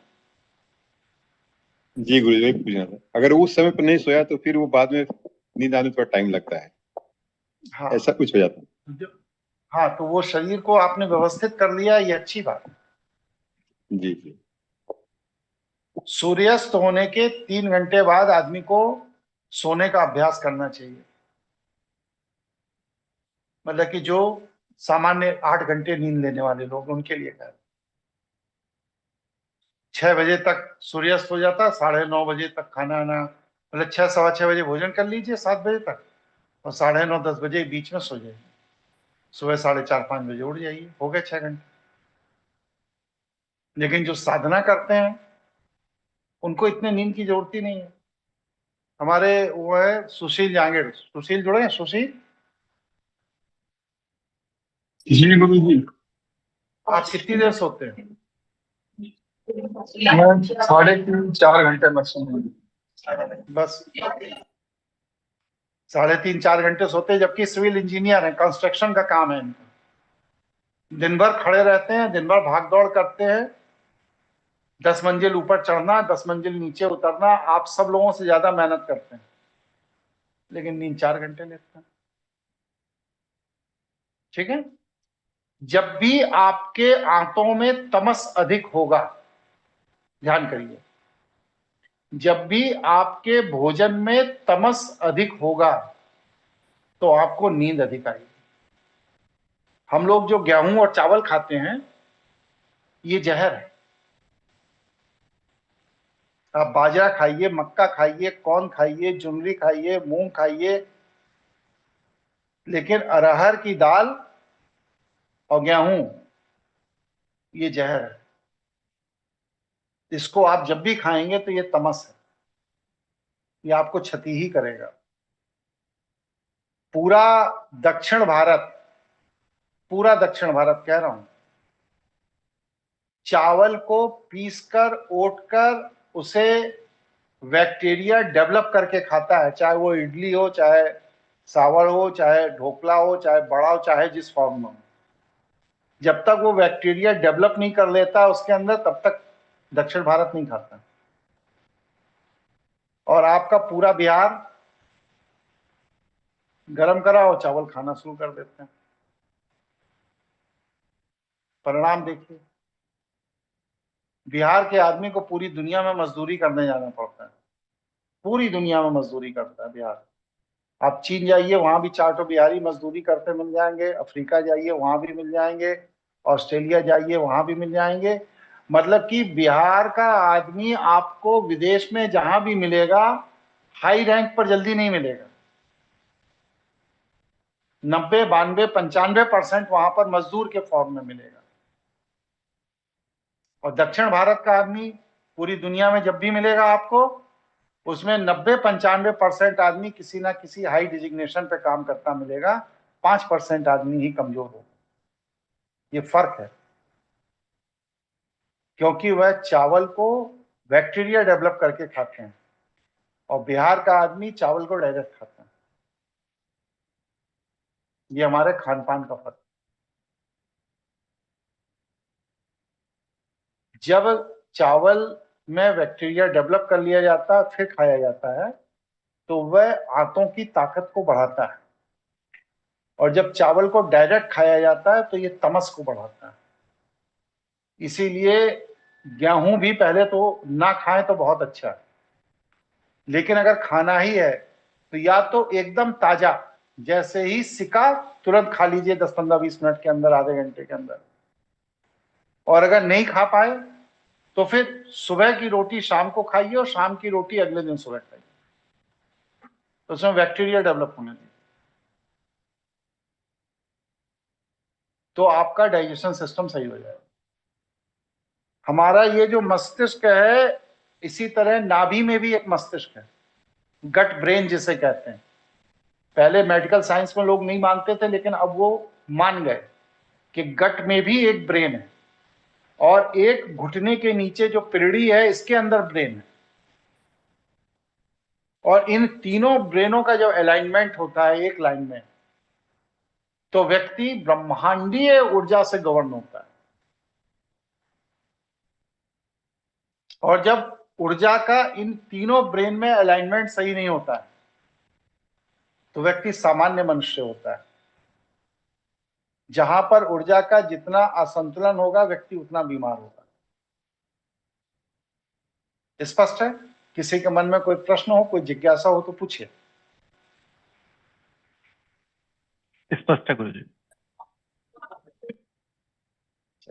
जी स्पष्ट है गुरुजी। 1 घंटे हो गए हैं, क्लास को आगे कंटिन्यू किया जाए, इच्छा है आप लोगों की? जी जी गुरुजी। कंटिन्यू गुरुजी। इसमें वो कुछ सवाल है 2-3 इसी क्रम में। बोलिए। जी, पहला क्वेश्चन ये, जो हम मेडिटेशन जब करते हैं, ध्यान साधना जो करते हैं, तो जैसे त्रिशूल बताया वो पूरा स्ट्रेट है, तो ये जानना है मुझे कि जो हम थोड़ा बैंड होके बैठ जाते हैं, इससे कोई इम्पैक्ट है हमारी इस एनर्जी फ्लो में या नहीं है? नहीं, कोई फर्क। दूसरी चीज आप आपने बताई स्ट्रेट थी आप ये बताइए, सीधी बात समझिए। आप लेटे हैं ना, वहां तो कोई मांसपेशियों पे जोर नहीं है। नहीं गुरुजी, नहीं। आप एकदम सीधे लेट के क्यों नहीं सो पाते, करवट क्यों लेनी पड़ती? यही मेरे पास इसमें मतलब क्वेश्चन था, क्योंकि ये चीज अब मैं पा रहा हूँ अपने लाइफ स्टाइल में जो सोने की, कि पहले मैं स्ट्रेट सोया था, पर अब स्ट्रेट नहीं सोया था, मेरे को करवट लेके सोना पड़ता है। आप जब स्ट्रेट सोएंगे, जब भी जो भी व्यक्ति स्ट्रेट सोता है वो अपना अनुभव भी शेयर करेगा, तो उसका मस्तिष्क शांत नहीं होगा। सीधे सोने वाले व्यक्ति का मस्तिष्क रिलैक्स नहीं होगा। क्यों? क्योंकि आप दिन भर चलते हो ना, आपकी रीढ़ की हड्डी सीधी है। मस्तिष्क को यह है कि जब रीढ़ की हड्डी एकदम सीधी है तो इसका मतलब मुझे एक्टिवली काम करना है। ब्रेन अभ्यस्त है। और जब आप करवट ले लेते हो तो आपकी रीढ़ की हड्डी हल्की सी ट्विस्ट करती है, मुड़ती है हल्की। तो ब्रेन को क्या सिग्नल मिलता है कि अब यह पिंड रिलैक्स के मूड में है, अब मुझे भी रिलैक्स करना है, और वो आपको भी विश्राम में ले जाता है और स्वयं भी विश्राम में चला जाता है। इसलिए करवट जरूर लेना चाहिए। और कोई प्रश्न किसी का? और दूसरा एक प्रश्न और था इसमें, कि जैसे कि ये मैंने नोटिस किया है अपने उसमें एक्सपीरियंस में, कि जब भी थोड़ी बहुत देर के लिए कभी आंखें बंद कर लेता हूँ, कंसंट्रेट करके जो उसको एकदम खोलता हूँ, तो चीजों में प्रकाश ज्यादा होता है। तो क्या जो आप बता रहे थे कि ऑरे का जो इन्फ्लेशन है वो जो दिखता है, वो उसी रीजन से होता है क्या वो? इसी रीजन से। जी और जब और एक ऑरे का प्रकाश जब आपके पिंड के बाहर आएगा तो बाहर का प्रकाश आपको चुभने लगेगा, छोटी सी लाइट भी आपको चुभने लगेगी। लोग कहते हैं ना गुड नाइट, मैं मतलब मेरे उसमें सोचिए, ऑल आउट भी अगर मैं लगाता हूं तो उसकी जो लाइट जलती है उसके ऊपर भी टेप लगाता हूं, क्योंकि वह ये छोटा सा समस्या प्रकाश होती भी है। आपको, ठीक है ना। और अगर हाँ, ये आपको छोटे समस्या छोटे आती है। अगर आपको छोटे छोटे प्रकाश नहीं चुभ रहे हैं तो ये इस बात की सूचना है कि आपकी आंखों पर कंट्रोल नहीं है। मतलब आपका रेटिना आपकी इच्छा से नहीं चल रहा है। रेटिना जब आपकी इच्छा से चलेगा तो रात में सोते समय छोटे से छोटा प्रकाश भी रेटिना को पसंद नहीं आएगा, क्योंकि वह अब सोने जा रहा है, रिलैक्स कर रहा है, विश्राम में चला गया। और प्रकाश का मतलब क्या है कि रेटिना एक्टिव हो।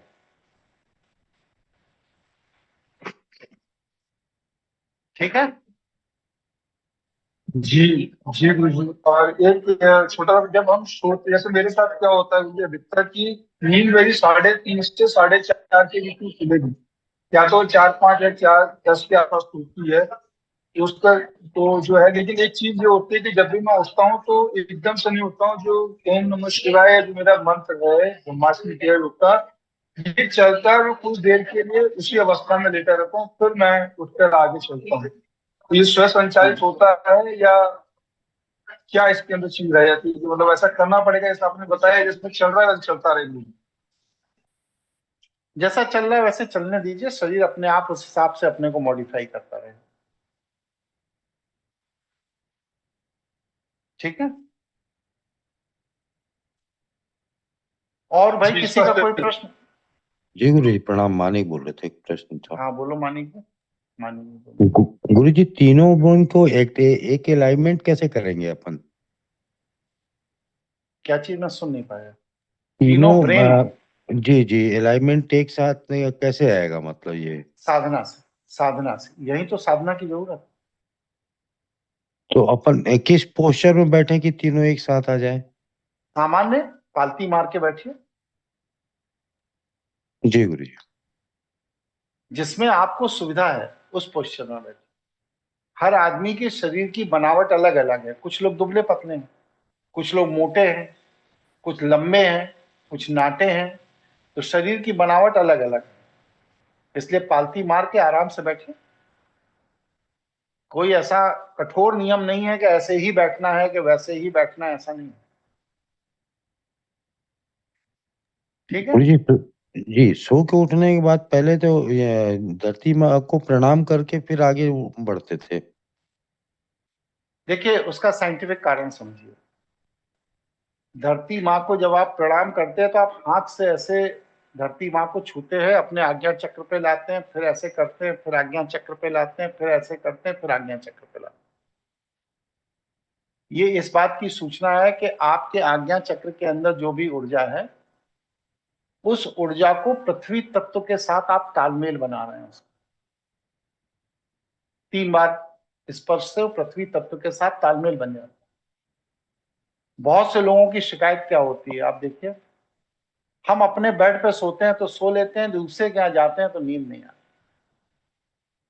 होता है ऐसी शिकायत? बहुत लोगों की नहीं होती, बताइए। जी गुरुजी, होता है। होता है ना? तो जिन लोगों को इस तरह की शिकायत होती है कि हम अपने कमरे में अपने बेड पे तो सुकून से सो जाते हैं, लेकिन दूसरे के यहाँ जाते हैं तो नींद नहीं आती, उन्हें कुछ नहीं करना है। एक तो जिस व्यक्ति के यहाँ जब भी जाए, उसके यहाँ 15 मिनट नंगे पैर चले। 15 मिनट। जब वो 15 मिनट उसके यहाँ नंगे पैर चलेंगे, बिना चप्पल और बिना जूते के, तो वहां के जमीन से आपकी बॉडी की वेवलेंथ मिल जाएगी। और इसके बाद जब सोने जाएं, तो पृथ्वी को स्पर्श करके अपने आज्ञा चक्र को 5 बार ऐसे स्पर्श कर ले। 5 बार, 3 बार नहीं। सोते समय 5 बार और उठने पर 3 बार। आपको नई जगह कंफर्ट नींद आएगी, कोई दिक्कत नहीं। हम अपनी बॉडी को, अब पहले क्या है कि पहले आदमी पैदल चलता था। वही शरीर जो ईश्वर ने बना के हमें दिया, वो पैदल चलने के लिए बना के दिया ना। जी गुरुजी। अब हम क्या करने लगे हैं कि पैदल चलने की जगह घोड़े से चले, फिर उससे और फास्ट आ गया भाई मोटरसाइकिल से चले, फिर और फास्ट आ गया कार से चले, ट्रेन से चले, अब हवाई जहाज से चल रहे हैं। तो पृथ्वी के हर 40 किलोमीटर के बाद उसका चुंबकीय ऊर्जा क्षेत्र बदल जाता है। इसीलिए इसी को लैटिट्यूड लॉन्गिट्यूड कहते हैं। हर 40 किलोमीटर के बाद आप 40 किलोमीटर उत्तर की तरफ जाइए, उसका बदल जाएगा। 40 किलोमीटर दक्षिण की तरफ जाइए, बदल जाएगा। 40 किलोमीटर पूरब की तरफ जाइए, पश्चिम की तरफ जाइए, बदल जाएगा। इसीलिए पैदल चलने वाला इंसान एक दिन में अधिक से अधिक 40 किलोमीटर चल सकता है, इससे ज्यादा नहीं चल सकता, क्योंकि ईश्वर ने बनावट ही इस तरह बनाई है हमारी। अब हमने क्या किया, यंत्रों का सहारा ले लिया। अब हम 40 किलोमीटर की जगह 400 किलोमीटर, 500 किलोमीटर, 2000 किलोमीटर चले जाते हैं। वहां जाने के बाद क्या करते हैं, जूता मोजा पहन के राजा साहब की तरह बैठे, और जिसके यहाँ रिश्तेदारी में गए, बक बक बक किए, खाना खाए, और खाना खाने के बाद जूता उतारे, चप्पल पहन लिए, और चप्पल पहनने के बाद फिर बक बक बक किया और सो गए। नींद कहां से आएगी? आपने वहां के पृथ्वी के मैग्नेटिक ऊर्जा से अपना तालमेल बनाया ही नहीं, तो नींद कहां से आ जाएगी भाई आपको? नींद आने के लिए आप जिस जमीन पर सोने जा रहे हैं, वहां का जो मैग्नेटिक फील्ड है, उस मैग्नेटिक फील्ड से अपने शरीर को एडजस्ट करना पड़ेगा। और जब आप अपने शरीर को उस मैग्नेटिक फील्ड के साथ एडजस्ट करके सोएंगे, तो आपको सहज नींद आ जाएगी। किसी का कोई प्रश्न हो तो पूछ सकते हैं। गुरुजी, इससे थोड़ा हटके प्रश्न था। धरती माँ और भूमि देवता, धरती माँ और भूमि देवता दोनों में क्या मतलब, ये क्या अलग अलग सही संबंध? अलग अलग। जी, बात थोड़ा बताइए गुरुजी। देखिए, धरती माँ, हमारी धरती जो प्रकृति द्वारा निर्मित है, वो धरती है। जिस पिंड पर, जिस पृथ्वी पर हम रहते हैं, ये धरती है। इस धरती पर अंतरिक्ष से जो उल्का पिंड की डस्ट आकर गिरी वो भूमि है। तो ये जो डस्ट है जो उल्का पिंड से आकर गिरी है ये अंतरिक्ष तत्व है। पृथ्वी जो है ये भू तत्व है, दोनों में फर्क है। अब क्योंकि वह अंतरिक्ष तत्व की डस्ट पृथ्वी के इतना चिपक गई, उसका हिस्सा बन गई कि हम उसको भी पृथ्वी कहने लगे। जबकि जिस जगह हम लोग रहते हैं यहां से 100 फीट नीचे तक, 100 फीट नीचे तक ये अंतरिक्ष की डस्ट है, पृथ्वी है ही नहीं। 100 फीट के बाद सेकेंड लेयर जो पानी की है जब वो क्रॉस कर जाती है पृथ्वी, इसके बाद पृथ्वी शुरू होती है। फर्स्ट लेयर 25, 30, 40 फीट पे पानी मिल जाता है, सेकेंड लेयर 125, 150 फीट पे मिलता है। सेकेंड लेयर जब आप क्रॉस कर जाते हैं तब वो आपको पृथ्वी मिलती है। हम जिस जगह जीते हैं, जो आज जहां सड़कें चल रही हैं, खेती हो रही है, ये सब हो रहा है, ये सब अंतरिक्ष की डस्ट है जो करोड़ों साल में पृथ्वी के ऊपर पड़ते पड़ते पड़ते पड़ते पड़ते पड़ते 100 किलोमीटर का उसने अपना एक बेस बना लिया। ठीक है विवेक जी? जी गुरु जी, तो इसमें था गुरु जी, जब हम प्रणाम करते हैं धरती माँ को, तो उसके बदले भूमि देवता को भी एक तरह से हम प्रणाम कर रहे हैं। तो ये सिर्फ सांकेतिक है कि हम जो नीचे सांकेतिक है, मानसिक है, ये बस सिर्फ मानसिक। अच्छा, इसीलिए भूमि पूजन आया था, जो इसीलिए भूमि पूजन करते हैं जी। और पृथ्वी की तो हर जगह एक ही है भाई, माँ तो हर जगह एक ही है। लेकिन ये जो अंतरिक्ष की डस्ट गिरती है, ये डस्ट हर जगह अलग अलग गिरती है। ये जो अलग अलग डस्ट गिरती है उसके अंदर चुंबकीय तत्व, चुंबकीय ऊर्जा अलग अलग होती है। इसीलिए देखिए उनका रूप, रंग, आकार, प्रभाव और उनकी गुणवत्ता अलग अलग होती है। कहीं पर आप देखिए लाल मिट्टी मिलेगी, कहीं काली मिट्टी मिलेगी, कहीं बलुई मिट्टी मिलेगी, कहीं मटमैली मिट्टी मिलेगी, और उनके गुणधर्म भी अलग अलग हैं। जो काम लाल मिट्टी से हो सकता है वो काली मिट्टी से नहीं हो सकता, जो काली मिट्टी से हो सकता है वो बलुई मिट्टी से नहीं हो सकता। सबके गुणधर्म अलग अलग हैं। तो पृथ्वी तो एक ही है, गुणधर्म अलग अलग कैसे हैं? क्यों? क्योंकि उस क्षेत्र, उस जोन में जो उल्का पिंड की डस्ट आकर गिरी वो काली मिट्टी वाली थी, उस क्षेत्र में जो गिरी वो लाल मिट्टी वाली थी, उस क्षेत्र में जो गिरी वो दूसरी थी, तीसरी थी, इस तरह से अलग अलग।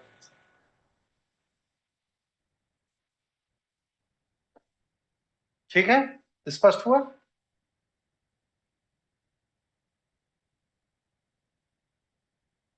जी गुरु जी, स्पष्ट है गुरु। और कोई प्रश्न किसी का? जी मैं अशोक बात कर रहा हूँ जी। गुरु जी मेरा एक प्रश्न था। बोलिए जी गुरु जी, जैसे जैसे हम लोग नौकरी करते हैं तो उसमें से शिफ्ट ये रूटीन चेंज होता रहता है हर हफ्ते, तो उसके लिए फिर आदमी को थोड़ा टाइम तो लगता ही है सोने। हाँ, तो ये तो आपकी बॉडी के एनाटॉमी पर आक्रमण है। अगर आप इसके भरोसे हैं, नौकरी के भरोसे जीवन जी रहे हैं, तो आप साधना नहीं कर पाएंगे। साधना वही व्यक्ति कर सकता है जिसकी दिनचर्या सधी हुई हो।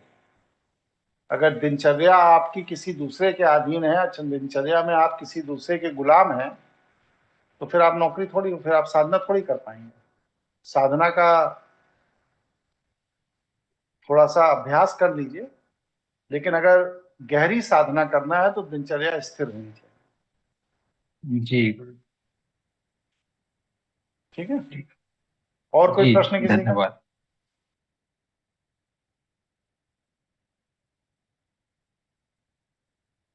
एक वो मास्टर साहब जुड़ते थे, नवीन नाम था, नीरज नाम था, क्या नाम था, जुड़े नहीं है? निखिल गुरु जी नहीं है आज क्लास में। अच्छा, कोई बात।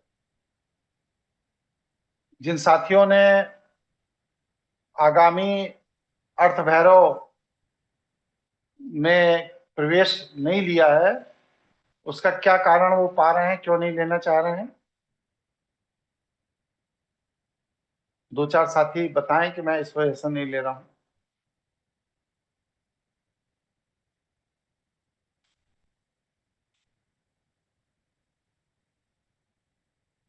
कोई भी इसमें ऐसा साथी नहीं है जिसने प्रवेश नहीं लिया है?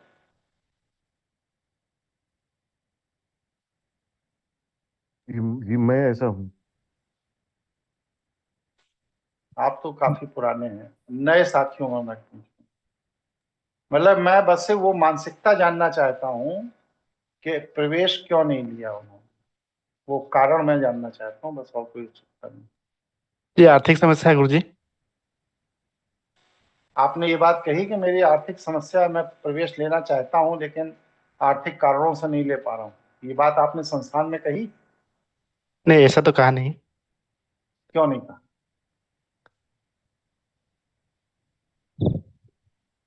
क्यों नहीं कहा, उसका जवाब दीजिए ना।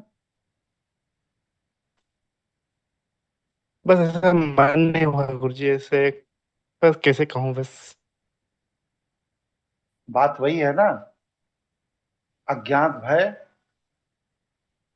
और विकृत जी चित्त, अपने मन की बात किसी से कही नहीं पा रहे। क्या आपने इतने क्लासेस किए, क्लासेस में आपको ज्ञानवर्धक गुणवत्ता की चीजें मिली कि नहीं मिली? जी मिली है। तो आगे ज्ञान और प्राप्त करने की इच्छा आप में क्यों नहीं पैदा हुई? जी इच्छा तो है पर कुछ व्यक्तिगत दिक्कतें हैं गुरुजी। तो व्यक्तिगत दिक्कत है तो उसके लिए आपने बात किया संस्थान में किसी से कि भाई मेरी इच्छा बहुत है, मैं विकसित होना चाहता हूँ, लेकिन मेरी ये दिक्कत है, बताइए क्या रास्ता है, कैसे होता है, क्या करना चाहिए? ये आपने किसी से बात क्यों नहीं किया? जी अज्ञात भय ही मानूंगा गुरुजी, पर मैं आगे जरूर करूंगा। नहीं, वो तो करेंगे ही, आपकी इच्छा है, करिए, ना करना हो ना करिए। बस मैं इसीलिए ये बात पूछ रहा हूँ, मैं आप लोग जो सोचते हो ना कि मुझे कोई भय नहीं है, मैं किसी से नहीं डरता, मैं बहुत बड़ा पराक्रमी हूं, आप सब चूहे हो। आपको पता ही नहीं है कि आप कितने बड़े डरपोक हो। जी अपनी बात कह नहीं पा रहे हैं, किसी ने कुछ कह दिया सुन नहीं पा रहे हैं, तुरंत अहंकार आड़े आ जा रहा है। किसी ने कुछ कमेंट कर दिया, अरे बताओ क्या कह दिया मुझे। जिसके पास जिस चीज की कमी होती है वो उसी की चिंता ज्यादा करता है। ये सही बात है कि नहीं है, बताइए भाई। जी बिल्कुल। तो जिसको अपनी इज्जत हर जगह बड़ी जल्दी बेइज्जती महसूस होती है, इसका मतलब उसके पास उसकी इज्जत की बहुत कमी है, तभी तो हर जगह बेइज्जती महसूस करता है। जी अब इज्जत की कमी है, बेइज्जती महसूस कर रहा है, तो इज्जत बढ़ानी पड़ेगी ना। जी इज्जत बढ़ेगी कैसे? बुद्धि के विकास से। आप अपनी बुद्धि का विकास नहीं करेंगे, इज्जत बढ़ेगी नहीं। आप बुद्धि का विकास कैसे होगा? प्रबुद्ध लोगों की संगति से। प्रबुद्ध लोगों की संगति कैसे होगी? जहां पर विद्वान चर्चा करते हैं वहां उठने बैठने से।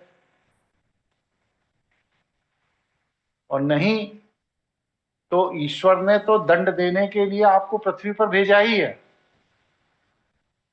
25-30 साल तक संघर्ष बीत गया, अगले 15-20 साल और बीत जाएगा, 60 साल में बीमार होकर मर जाओगे। क्यों? क्योंकि प्रबुद्ध लोगों के साथ आपने अपने दुख दर्द का समाधान खोजा नहीं, इसलिए 50-60 साल में मर जाओ। आप देखिए जितने मजदूर अजूर काम करने वाले होते हैं या ये सब होते हैं, ये सब 60-65 मतलब कि 52-55 के बाद बुढ़े होने लगते हैं और होते होते 62-65 साल आते आते ये सब मर जाते हैं। सही बात है कि नहीं है, बताइए भाई। जी मर जाते हैं। और जो प्रबुद्ध लोग होते हैं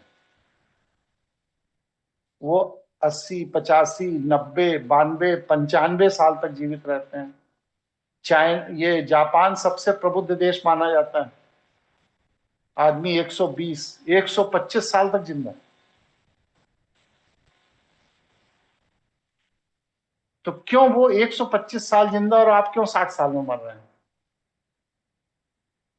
क्यों? क्योंकि आप अज्ञात भय से पीड़ित हैं। अज्ञात भय आपके मृत्यु की तरफ आपको तेजी से घसीट के ले जाता है। जो निर्द्वंद जीवन जी रहा है उसको मृत्यु नहीं सताती। वो जब चाहेगा तब मरेगा, जिस आयु में चाहेगा उस आयु में मरेगा, क्योंकि वो निर्द्वंद है। इसीलिए जो लोग अज्ञात भय से पीड़ित होते हैं वो सब अस्पताल भागते हैं। आप अस्पताल जाइए, कोई भी चेहरा वहां पर आपको पीड़ा विहीन नहीं दिखेगा। क्यों? क्योंकि उन्होंने अपने अज्ञात भय को रोग के रूप में प्रकट कर लिया। आज जो उनका रोग है वो रोग है नहीं उनको, लेकिन उनको अज्ञात भय है, वह भय अब रोग के रूप में प्रकट हो गया। एक गांव लीजिए जिसमें 2-4 हजार आदमी रहते हों, सब स्वस्थ हैं, वहां पर एक तो हॉस्पिटल खोल दीजिए, आप देखेंगे 5 साल के अंदर 60% गांव के लोग बीमार हो जाएंगे। क्यों? क्योंकि जिसको भी नस में दर्द होगा, खांसी होगी, आंख में दिक्कत आएगी, कान में कुछ होगा, तुरंत अस्पताल भागेगा। और अस्पताल भागेगा तो वहां जो बैठा हुआ डॉक्टर है वो उसको भयभीत करेगा। उसका अपने जीवन को जीने का जो निर्द्वंद तरीका है वो निर्द्वंद तरीका उसका हटा देगा, भयभीत करेगा। और परिणाम क्या होगा? अज्ञात भय से रोग पैदा हो जाएगा और वो मर जाएगा। ठीक है, चलिए आज के क्लास को यही पूर्ण करते हैं। आप लोग एक्सरसाइज करिए, अभ्यास करिए। 5वीं कक्षा हो गई है, 2 कक्षा और इसमें मैं लूंगा और इसके बाद ये पूरा हो जाएगा। इस अभ्यास की आवश्यकता इसलिए है कि आगे जो हम साधना बताएंगे, अगर आपने नस नाड़ियों का अभ्यास नहीं किया है तो ऊर्जा का प्रवाह होने पर आपके शरीर में तापमान का संतुलन बिगड़ सकता है। इसलिए यह अभ्यास जरूर करिए। और जो लोगों के अभ्यास में रुचि नहीं है वो कृपया आगे की क्लास में ना आए, क्योंकि आगे की क्लास में आप आएंगे फिर आप एक्सरसाइज करेंगे, अभ्यास किए नहीं रहेंगे और फिर शरीर में तापमान का असंतुलन होगा तो आप हमें परेशान करेंगे। इसलिए हमारे पास आगे के क्लासेस में वही लोग आए जो इस एक्सरसाइज को 10 दिन, जब अगला क्लास में लूंगा सैटरडे संडे को, अगले शनिवार इतवार को, तब तक वो इसका अभ्यास कम से कम 10 दिन कर चुके हों, वही लोग आए, अन्यथा ना। स्पष्ट हो गया सबको? जी गुरु गुरु जी। जी प्रश्न था गुरु। हाँ? गुरु जी एक प्रश्न और पूछना था आप। बोलिए। जैसे अभी आप जो सोने के बारे में बता रहे थे, जैसे कोई व्यक्ति है वो एक पर्टिकुलर जगह पर सो रहा है, वहां पे कोई दूसरा व्यक्ति सोता है तो फिर उसको नींद नहीं आती है, ऐसा क्यों होता है? उसको बहुत औरे का प्रभाव है। अगर दोनों व्यक्ति सो रहे हैं तो कम से कम 6 फीट का अंतर होना चाहिए। एक व्यक्ति का ऑरा का विस्तार सोते समय 3 फीट तक होता है। नहीं, जैसे गुरु मैं एग्जाम्पल ले रहा हूँ, जैसे मैं सो रहा हूँ, हर दिन मैं सोता हूँ और उस जगह पे अगर कोई दूसरा सोता है तो वो उसको बहुत अनईजी लगता है, वो सो नहीं पाता है वहां पे, तो ऐसा क्यों होता है? बस आपके ऑरे की ऊर्जा के कारण। तो इनको तो हम लोग मतलब चादर बदल लेते हैं हर 2 दिन पे, सब तो नहीं, चेंज वो करते हैं, फिर भी क्षेत्र में वो आपके ऑरे की ऊर्जा उस स्थान पे आ जाती है। वो मतलब उसमें चादर बदलने, तकिया बदलने से काम नहीं चलेगा। नहीं, मतलब वही पूछा कि वो मतलब पॉजिटिव या नेगेटिव किस वे में उसको लेना चाहिए? अगर वह व्यक्ति जो पहले सोया है वो पॉजिटिव है तो वो आपको पॉजिटिव ऊर्जा देगा, अगर वो निगेटिव व्यक्ति है तो निगेटिव ऊर्जा देगा। जैसा व्यक्ति आपसे पूर्व उस जगह सोया है वैसी ही ऊर्जा मिलेगी। इसीलिए देखिए होटलों में चाहे जितना कंफर्टेबल होटल हो, नींद नहीं आती। हाँ जी, वही मैं बोला हूँ। कुछ होटल में नींद अच्छी आती है, कुछ कुछ में ये आदमी सो नहीं पाता है, जहां रात पर रात को आपके जगह। ऑरे की ऊर्जा उस होटल के ऑरे की ऊर्जा से टैली कर जाती है, मतलब वहां रुके हुए व्यक्ति की ऊर्जा से वहां नींद अच्छी आ जाती है, और ना नहीं टैली करती वहां नहीं आती है। ठीक है, और कोई बात किसी की? गुरुजी प्रणाम, मानिक बोले थे, एक प्रश्न था। बोलिए मानेगी। गुरुजी शिवांश अपने पिंड में कहाँ पे रहता है, ये बताएंगे, बताया बोले था आपने पिछली क्लासों में। क्या करेंगे जान के? बस उत्सुकता हुई तो मैंने कहा पूछ लेता हूँ 10 दिन के। ब्रह्मांड में रहता है। जी गुरुजी, ठीक है, प्रणाम तो आज गुरुजी। का क्लास, हाँ आज का क्लास यहीं पूरा कर रहे हैं, और 2 क्लास और हैं, वो अगले सैटरडे संडे को लूंगा, और इसके बाद ये क्लास पूरी हो जाएगी। फिर इसके आगे जो क्लास होगी वो अर्थ भैरव की होगी, और वो पेड क्लास है, और उसमें अर्थ भैरव के 8 अध्याय उस पूरे क्लास में पढ़ाए जाएंगे। अर्थ भैरव क्या है जानते हैं आप लोग कि नहीं, कि मालूम ही नहीं है, कुछ नहीं जानते? थोड़ा सा कुछ जी बता गुरु दीजिए जी, गुरु। थोड़ा कृपया बता दीजिए। बताइए। कहने को हिंदू हैं, अभी बात करो तो सब धर्म रटा हुआ है, सब शास्त्र पूरा एकदम चाट डाला है एकदम।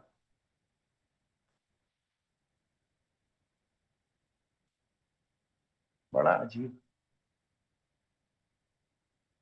जब देव असुर संग्राम हुआ और देवताओं और असुरों के मध्य में बहुत लंबे समय तक युद्ध हुआ, तो उस युद्ध में देवताओं के भी सारे खजाने खाली हो गए और असुरों के भी सारे खजाने खाली हो गए। फिर लक्ष्मी दरिद्र हो गई, कुबेर कंगाल हो गए, और यही स्थिति कमोबेश देवता वो असुरों की भी हो गई। अब जब धन ही नहीं बचा तो क्या हुआ? दान बंद हो गया। दान बंद हो गया तो सृष्टि के संचालन में जो निर्बल वर्ग है उसका पोषण बंद हो गया। उसका पोषण बंद हो गया तो निर्बल वर्ग अकाल मृत्यु को मरने लगा।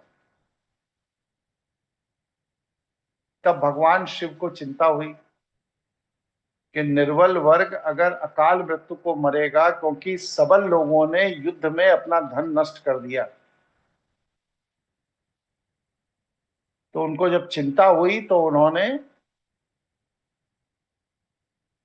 लक्ष्मी और कुबेर और असुरों के आग्रह पर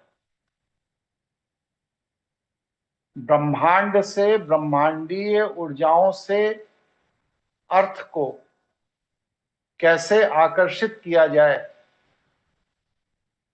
इस विद्या को बताया। ब्रह्मांडीय ऊर्जाओं से धन को कैसे आकर्षित किया जाए, यह विद्या उन्होंने बताई। 8 अध्याय हैं इस विद्या, और वहां ब्रह्मांडीय ऊर्जाओं से भी जो अर्थ को आकर्षित करने वाली विद्या उन्होंने बताई, उस विद्या को कहीं देवता या असुर अपने लोभवश अधिक मात्रा में आकर्षित ना कर लें, इसके लिए उन्होंने वहां पर ब्रह्मांडीय ऊर्जाओं में एक द्वारपाल नियुक्त किया। उस द्वारपाल का नाम है अर्थ भैरव। मतलब ब्रह्मांडीय ऊर्जाओं की कृपा से अगर आप संपन्न होना चाहते हैं तो आपको अर्थ भैरव का विज्ञान समझना पड़ेगा। अगर अर्थ भैरव का विज्ञान आप नहीं समझते हैं तो जिंदगी भर नौकरी और मजदूरी करके मर जाएंगे, दाल रोटी से ऊपर कभी नहीं उठ पाएंगे। ये टोटल इस क्लास का महत्व। जिसकी इच्छा हो एडमिशन ले, सीखे इस विज्ञान को, नहीं है तो जो लोगों का भाग्य है अपना अपना भाग। ठीक है, जो यहाँ बताया जाएगा वो किसी YouTube पर नहीं मिलेगा। नमस्कार। प्रणाम गुरुजी। नाम प्रणाम गुरु जी। खुश हो। प्रणाम गुरुजी। प्रणाम गुरुजी। प्रणाम गुरुजी।